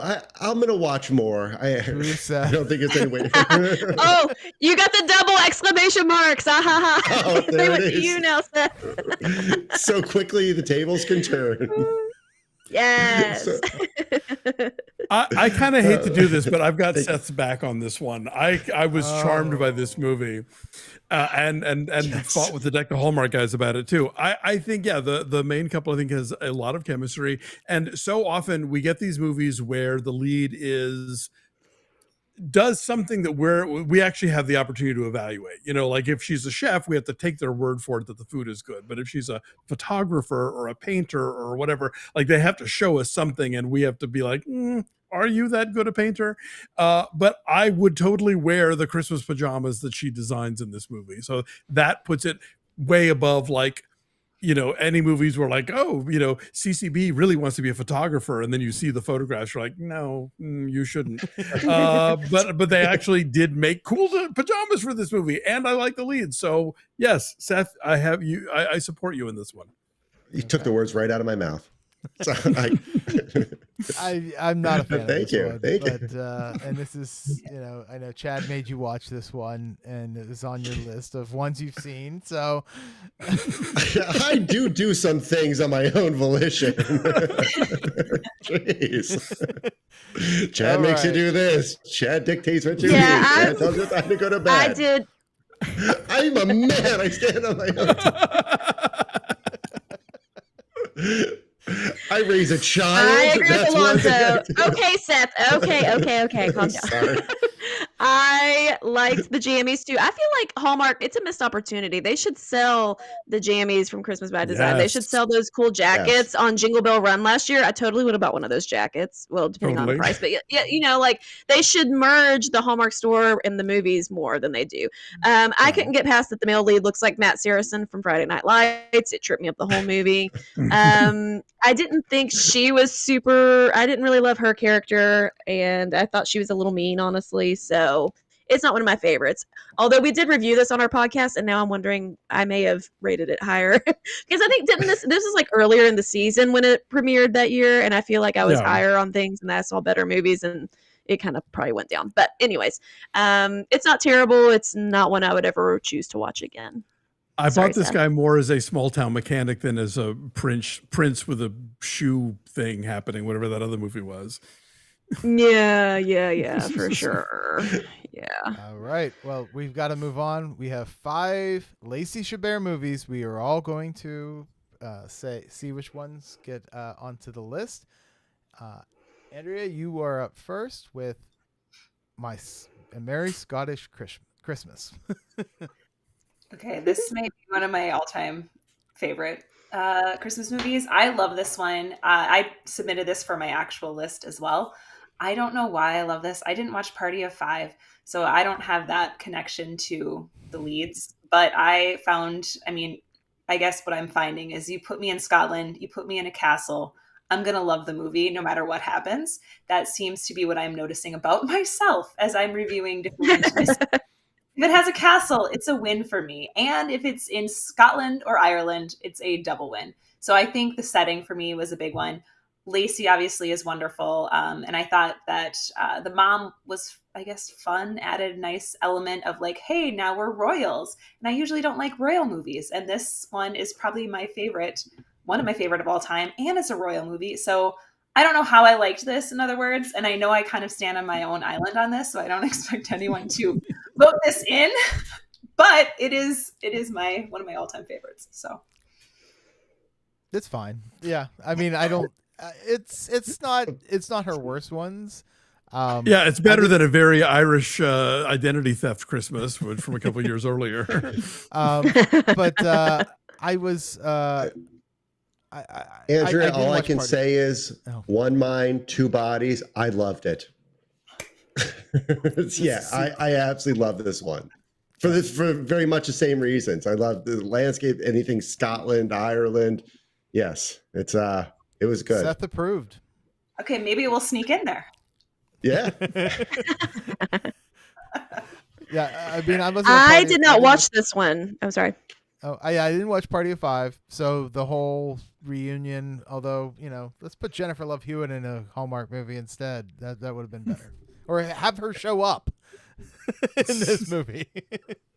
I think Lifetime's got her. Yeah, it's fine. I seem to recall, like, again, it's one where I like some of the second bananas, like the actual Scottish people in this movie that were pretty funny. But it's pretty middly for me, I guess. Will Kemp cameo too, dancing. That was fun. Yeah. Jennifer, what were you saying? I did not watch this one. I'm not big on the royal movies, and I passed on this one. I'm sorry. So I can't speak to it either way. Maybe it was great. Royalty is relative, it says. So there you go. Okay. All right. Alonzo. Yes. Hold on. Let's see here. Pepper Tree says they like this one. Chad says I don't control Seth. As an aside, Seth, you're doing such a great job. I'm going to let you have an extra scoop of ice cream tonight. So, oh my god, it's getting weird. It's getting weird. It's gonna get real weird. All right, we set up a tent in his parents' backyard. I'm just kidding. I'm just kidding. I won't go into that. We're cousins. All right, Alonzo. Was there a well? Yes. Your choice for Lacey's movie is Haul Out the Holly. Yeah, I'm older than y'all, so like Lacey Chabert did not really figure into my adolescence or young adulthood. I think the first thing I really saw her in probably was Mean Girls. So I think of her more as like a comedy person than as in other genres. And I think this is the funniest of the movies that she's made for Hallmark so far. And it is also, I think, benefits from being such an ensemble piece, because it's not just like her falling in love and that's the whole movie. Like, you've got, Melissa Peterman, you've got Stephen Tobolowsky, you've got these comedy heavy hitters, some fun cameos from the likes of, like Palaha, right? Is he the cameo in the Hollow Yeah. And also Eric Mabius. I think it's funny. She's game. As she has fun back and forth with Wes Brown, and she is, she's I think playing a character who has an interesting arc over the course of the story, and also it's you know for a while there it was like she and CCB were sort of neck and neck about like who's going to be Queen of Hallmark, and I feel like CCB would never have taken enough of a backseat to be part of an ensemble like this where every scene isn't about her and everything isn't centered on her. She's not always the focus of the comedy or the drama or the whatever. And I feel like Lacey Chabert in this movie is she's a star, but she is smart enough to know that she can let other people shine and it will still reflect back on her. And it's a fun movie. It works. Yeah, no, this is one of the best Hallmark movies for me of all time. I heard a thing that I read something that they are now about to film the third one, so that makes me happy. It'll a nice trilogy is, and the second one was pretty funny, so I'm hoping that this one we won't have a dud, because that's my biggest fear with these movies. But the whole Nickelback thing and stuff was hysterical. There was a joke that with the Nickelback in there, she said something about how she loves Nickelback, and then she quoted a Creed song, and he goes, no, that was Creed. Or she goes, or he quoted something, a Creed song, and she goes, no, that's Creed. And I was like, I would never have thought that would have ever been on a Hallmark movie, and it was. And it pleased me so much because it was making fun of Nickelback and Creed, which are two bands I'm not a fan of. So, yeah, great pick. Thank you. Yeah, this movie's amazing. Definitely needs to be in the higher end of the top 100 if you're asking me. The rewatchability is great. Not all of these have rewatchability in my opinion, but this one is great. This is one I've recommended to my friends and family who aren't really big into the Hallmark movies. But I'm like, well, this one's different because it is funny and it's more lighthearted and it's zany and it's easy to watch. So definitely love it.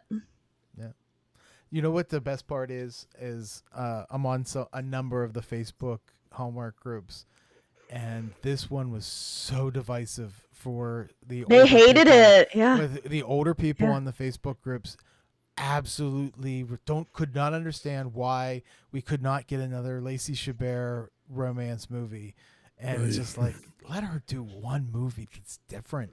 Let's just try something, I mean, Pepper Tree says we like this one. We like how quirky it was.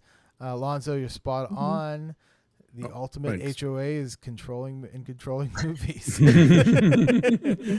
So, cousin Seth for life. So, thank you, Lee. That's very nice. All right, so you guys, I always wait until everyone picks, and then I pick my movie, except for Seth because he was taking his dear old time. So I picked my movies before he did, but I would have given up my choices if he would have chosen this one, but he did not. So Haul Out to Holly is my favorite one, but a second place is The Christmas Waltz. I like this one a lot. I didn't think I would ever like a dance movie because that is not something that I would have responded to.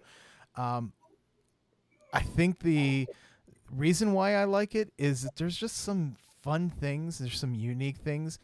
One, they have in the middle of the movie, they have like this little dance routine that, they're almost just dancing on the streets and singing in the rain, almost kind of like scene. But the real reason I kind of like this is that it felt a little bit more real than normal Hallmark movies in big cities. You go to his apartment or his mom's apartment, and it's this tiny little place, and there's all this family that are like stuffed into this apartment, and they're all trying to cook over top of each other. And normally in a Hallmark movie, you have the biggest giant house, the biggest apartment. This just felt a little real, and I know it's a simple idea that is not really helps with the story, but these two had great chemistry together. So yeah, Christmas Waltz. It's charming, and I think you're right. They are good together. I think they're better together in the Dancing Detective movie that they did, and I hope we get more of those. But yeah, I think they bring a lot to it, and they make the dance sort of integral to the story. And yeah, like it's. I would say this is, if not top 20 for me, it's definitely top 40. I'm on the opposite end of the spectrum for this movie. Really? Okay. Hated Yeah. it. I thought it was really boring and slow, and the dancing I could care less about. I also wasn't a big fan of the dancing detective mysteries either. I feel like the dancing for me is what loses it if it's just too much. So it kind of slowed down the pacing of the movie. So not one of my personal favorites. So I agree. I thought this was a total snooze fest. I'm sorry. I did. I liked the singing in the rain dance bit. I liked when they were in the street. That was cute. The rest of it, no, thank you. So my wife, who hates all the Hallmark movies, when this was on, I was watching it, and this was this past Christmas. She's like, I don't think I've seen this one, and she sat and she watched the rest of it, and she loved it, and I was like, okay. You want to see another one? And then she's like, no. But, I mean, I got her to watch. She got to watch like 40 minutes of it. So, the win-win for me. So, yeah, that matters. Yeah, you just can't get too greedy with the spouses and significant others because, there's definitely some that my husband will walk in and he's like, what are you watching? What is happening? I'm like, don't worry about it. It's fine. Seth, you have something to say about this one? I don't. Yeah, it feels like it's going to have the pacing of a waltz, which isn't really intriguing. I don't know. I probably will not check it out. Okay. I don't know. So Mark agrees with me, though. So yeah. As far as dance movies goes, after Footloose, I was done. I'm like, you're not going to beat that. So. Yes, the apex of all dance cinema. Footloose. Yes. Go home, Bob Fosse. We don't need you. Footloose happened. Sorry, Fred Astaire. We have Footloose. All right. So, Jennifer, your choice, The Christmas Quest. It had to be. I mean, listen, so we have Lacey Chabert and Christopher Balaha. So she's an archaeologist. She's going to search for the treasure of the Yule lads in Iceland. And she hoodwinks her ex-husband, Chase, into going with her to find it. And in the end, it results in, the treasure is like some after Christmas discounted TJ Maxx Christmas decor for some reason. And there's giggling in the background. So that's disturbing. But the rest of it, I think qualitatively, this movie is miles above a lot of Hallmark movies as far as it's beautifully shot. They filmed a lot of it on location. They have beautiful wardrobe. You have two of Hallmark's brightest stars leading the way. And, it's not perfect. There's some weird things to follow and some unrealistic detours that I wish they kind of hadn't taken. But it's one of my favorite Lacey movies. I think she seems like effortless and at ease in this role. Like she doesn't seem like she's trying to overly be too saccharine sweet or too slapstick. It just seems she seems very comfortable, and I really liked it. She's an adventure baddie in this one. She could be like Lacey should be like a little action figure, and she has her different outfits and her different realms. So she would be adventure Lacey with this one. Well, she is an ornament. That's funny you should say that. Yeah, I know. I know she is. Yeah. So, I thought the movie was fun. I thought the ending sucked. I didn't like the ending when they discovered the treasure, but I was all in for 95% of this movie. I liked that she was the adventurer and Chris Balaha wasn't, when he easily could have been the Indiana Jones kind of character. He has that look. They could have easily just went that way, but he wasn't. He was just the interpreter. So, it was. I had fun with it. It's not my favorite one of hers, but it's definitely up there. So, this one was new this year in the countdown to Christmas. It was, okay. yeah. That's the one you guys were going to watch, and then Chad fell asleep. Like he says here, Christmas Quest. I love the ending of this one. I mean, I love the fact that it ended oy vey, boring. Need more excitement like they had in Christmas on Montana. I don't Okay. think Okay. Chad. I know my cousin. I know what he Okay. likes. Slow your roll, Chad. I think, they if you fix the last 10 minutes of this movie, I think it's way better. And there's a lot along Yeah. the way that is great. Like the whole museum caper sneaking in, like reference to Notorious stuff. That's great.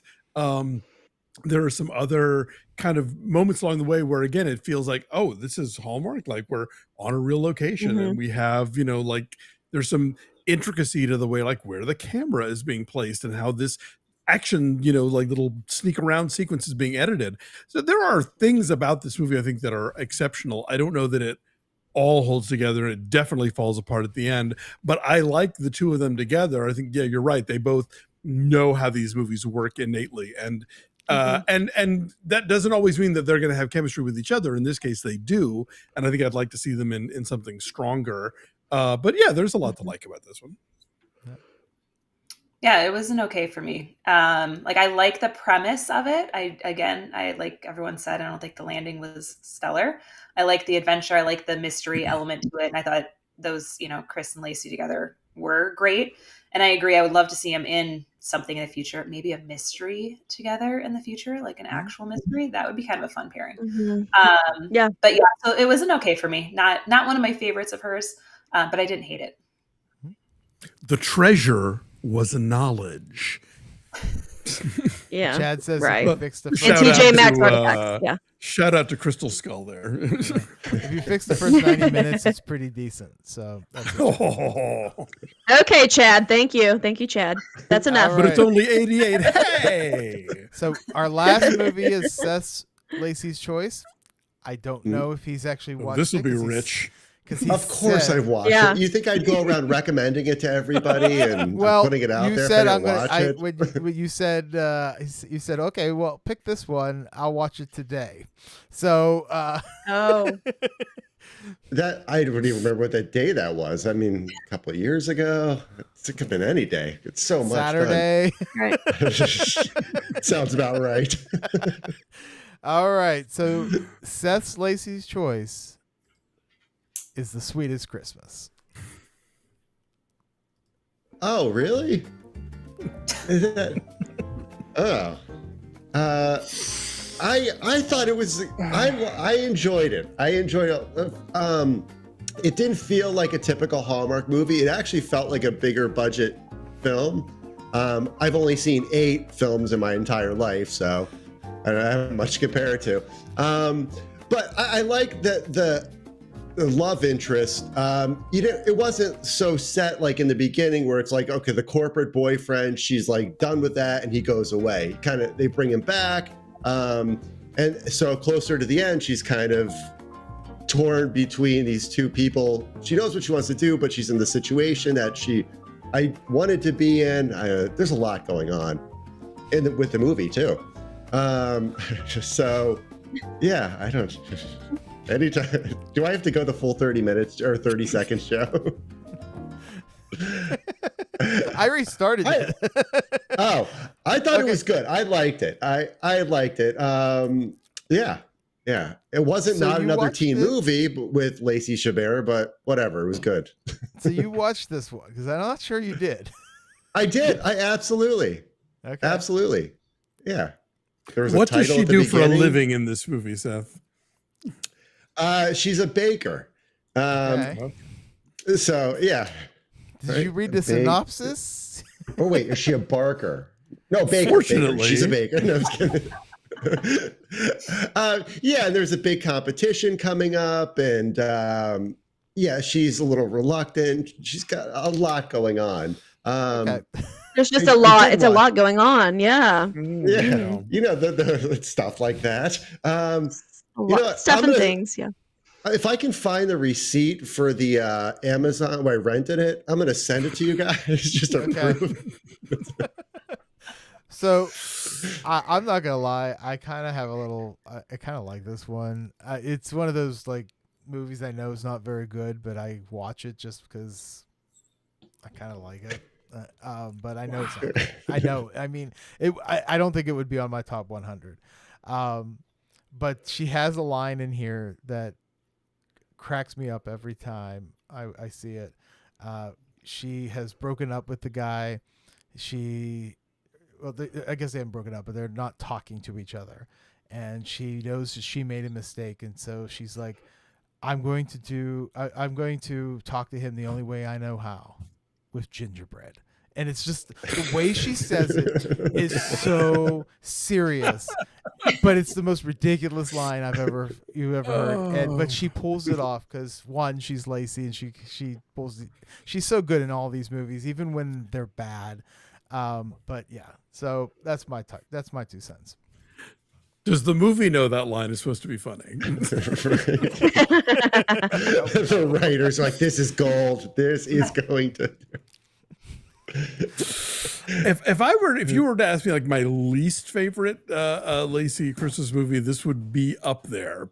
I think A Family for Christmas is still the winner because that is the most like sort of retrograde, like you don't need a career, you should have children movies.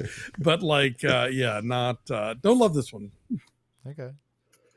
Well, I like this one better than the Christmas Waltz, so it's not my least favorite that was named. There you go. It's a glowing I review. don't know that I've seen it. I was looking at pictures on IMDb because I thought I'd seen it, and after Seth, your description that a lot happens, I was like, let me reflect, and I don't think I've seen it. So sorry. I'm still not sure Seth has seen it. So. No, I don't think he has seen it. You can pay to rent a lot of movies. It doesn't mean your eyeballs actually watched it, but I saw it. So we're going I to. could, the 48 photos on IMDb. I could go through those with you, and I could be like, "Yes, that's when they're doing this." And yeah, that a lot was happening there. A lot was happening there. Just a lot was happening. All right, so we've got to finish this up. We are going to vote for these movies. Everyone gets a say in a yes or a no. If we get a majority for yeses, I have to consider it. If it's no, then it's not on the list. Right now, we have 5 movies that are definitely on the list. It is Snow Bride, It's the Most Wonderful Time of the Year, A Dickens of a Holiday, Santa Summit, and Christmas in Evergreen. Those were the 5 movies that were chosen in the first round. So now we are going to do round 2. And we're going to just go one by one. So first up is Christmas Land. I say yes. Yes. Yeah. Yes. Yes. Okay. Sure. Two Turtle Doves. And remember, everyone has a chance to crown a movie as long as it's not yours. So if you crown it, it automatically gets added to the top tier. So Two Turtle Doves. Yes. Yes. Yes. Okay. All right. The Christmas Ornament. Who's going to crown it for me? No. Not at this time. Man, I have to put it down here again. It's going to return next time. Until I get it. A Very Merry Mix-Up. Yes. Crown. Come on. Okay. Yes! I got it. Wow. Alonzo, I was waiting for everyone to vote, but I was going to crown it too. But all right. Oh my I have to gosh, choose- you guys. so now I have to choose I a might different cry. one. So happy. All right. Christmas Cottage, I say no. No. No. No way we're leaving it out of being crowned.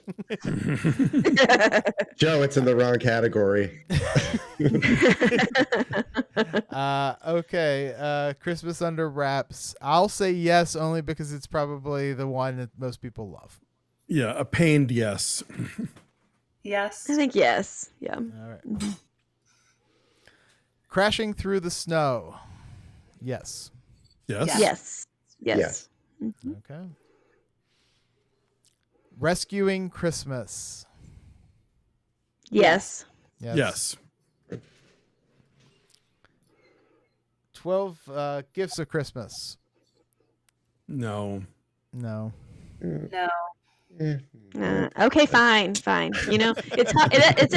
hills and valleys over here in my world. Hills and All right. valleys. So remember, you guys all have you guys get. There's 4 more crowns. Do we have to crown as we go, Can we crown at the end? Do we have to crown as we go? I'd like to do it as we go, but if Oh, I'm sorry. Can I crown Rescuing Christmas? I'll crown Rescuing Christmas. okay, Yes. Thank you. okay, never been Christ. No. No. No. Very strategic on my part. Dashing through the snow. I'll say yes, but it's Yes. Yes. Yes. One Christmas Eve. I'll say yes. Yes. Yes. Christmas at the Plaza. I'll Yes. say No. I say no. I said no too. Seth. I want to see the movie about Central Park where they went to walk around and get the chestnuts. So I'm going to say no. Oh, you guys. Seth was the deciding vote. Heaven help Oh, us. man. I love the power. A Christmas Detour. No. No. Harsh. Christmas in Montana. No. Hell no. No. Wow. No. Christmas Connection. Yes. I haven't seen it. Yeah. I haven't. I don't remember. I brought it. I say no, but I haven't seen it. I'm gonna have to say no because I don't really remember it all that well. Seth. Yeah, I've never seen it, and it doesn't really sound all that interesting. I'm sure a lot happens though. So. A lot happens. Okay. Let's see. So far we have 2 crowns, and we've got these are the remaining movies. So, Christmas House. I say yes. Yes. Crown it. Yes. Crown it. Who's There you crowning go. Good. it? All right. Nice. A Very Merry Bridesmaid. I say No. yes. No. No. All right. Jingle Around the Clock. I don't remember it, so no for me. It's no. Yes. I Of don't course. remember. The yes. No. Y'all are some haters. You're haters. That's fine. Christmas by Design. Yes. Yes. No. No. No. Oh, who's the hater? No. A Scottish Christmas. Guess what, ladies and gentlemen? We found something that needs to be crowned. So I would like to crown Oh. it. All Absolutely. right. So I think I'm the only one who hasn't crowned something yet, right? You get to crown a Lacey movie. Yeah. I do. Haul Out the Holly. Everybody, this is crowned. So Nice. Yeah. It needs Okay. to be. Yeah. Yeah. Christmas Waltz. No. Yes. Yes. Yeah. All right, Seth. You're the deciding vote again. You're killing me, Seth. Christmas Quest. I'll say yes. Let him. No. Yes. No. Oh, Out of wow. 100? You don't think it's a top 100? Yes. No. No. No. Deciding vote. No. Yeah, I'm going to say no. I'm getting Sweetest Christmas Oh in my there. gosh. Wait, you can't add spaces, Joe. That's ridiculous. Yeah. Yeah. What I do? There's only enough room in the yes considerate for the Sweetest Christmas. So He thought by saying no to Christmas Quest, his would default to yes, consider it. yes. Well, I thought there that was was was Christmas Quest was a no for it was a majority, right? Yes. Yes. Is that right? Okay, Correct. Okay. So last one is the Sweetest Christmas. I'll say yes because I kind of No. like it. No. No. I'll say yes. All right. So we have another 5 set of movies that are definitely on the list. So it's a very merry mix-up. Rescuing Christmas, Christmas House, A Very Scottish Christmas, which I'm surprised at, but and then It Haul made Out it. the Holly. So we have 2 Lacey Chabert movies on the list. That's great. She obviously has to be represented. We have everybody saying yes or no. So there's a lot going on. I don't know which ones you guys were referring to, but Sweetest Seth, crown it. So your cousin is helping you out. There's a lot today. Thank So- you, Kazi. thank you everybody for joining. Andrea, where can everybody you. find you? Great question. Hallmark Channel Movies, I think, is my Instagram. I always have to look it up. And then Hallmark Mysteries and More with Eric. We do a weekly mystery Hallmark podcast. Cool. And Alonzo, you have a long list of stuff? Yeah, you can read my reviews at thefilmverdict.com, and I'm on the podcast Linoleum Knife with my husband Dave White, Breakfast All Day on YouTube and a podcast, Maximum Film on the Maximum Fun Network, and A Deck the Hallmark. And yes, as you were kind enough to mention, the new expanded edition of my holiday film guide, Have Yourself a Movie Little Christmas, drops in September. So please pick it up. Yep. I have pre-ordered it, so I'm all ready for it. So Jennifer? Yes, so I co-host podcasts with Josh. It's called Do You Watch What I Watch? We're on YouTube and podcast platforms. On Instagram, we're Do You Watch What I Watch was a really long handle. So if all else fails, you can go to doyouwatchwhatIwatch.com and our links are all there. Check us out. Okay. And Seth? Come check us out on the Christmas Cousins Pod, anywhere you get your podcast. We're on Facebook at Christmas Cousins Pod, or on Instagram at Christmas Cousins Pod, and Blue Sky. And yeah, I doing that.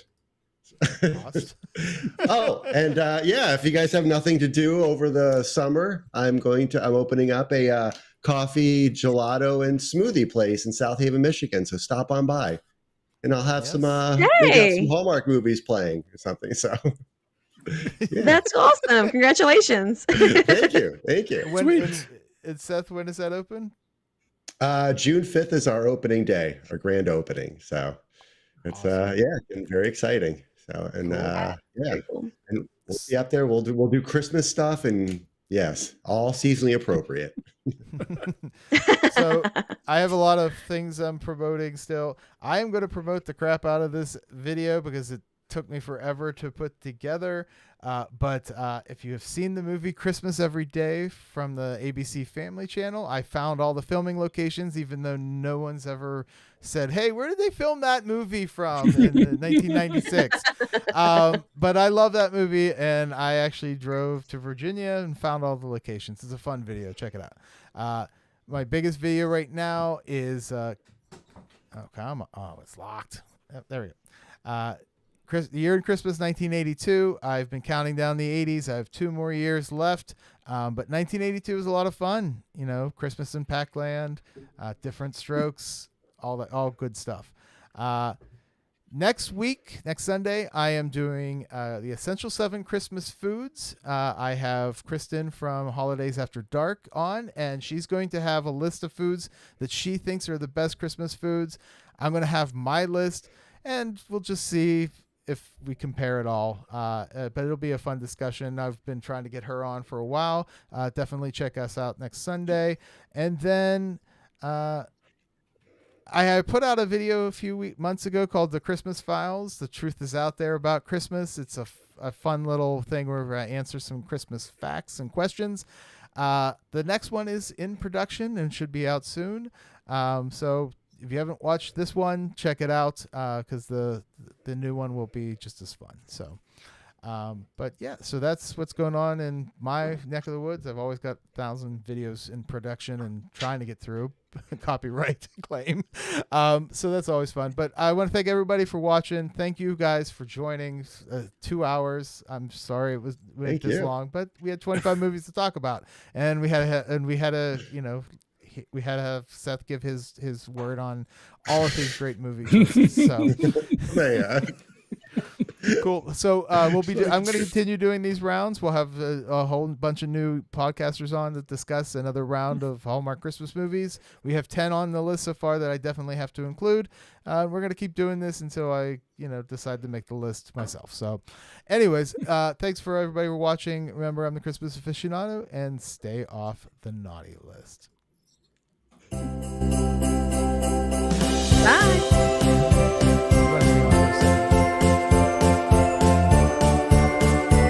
Are we allowed to talk now?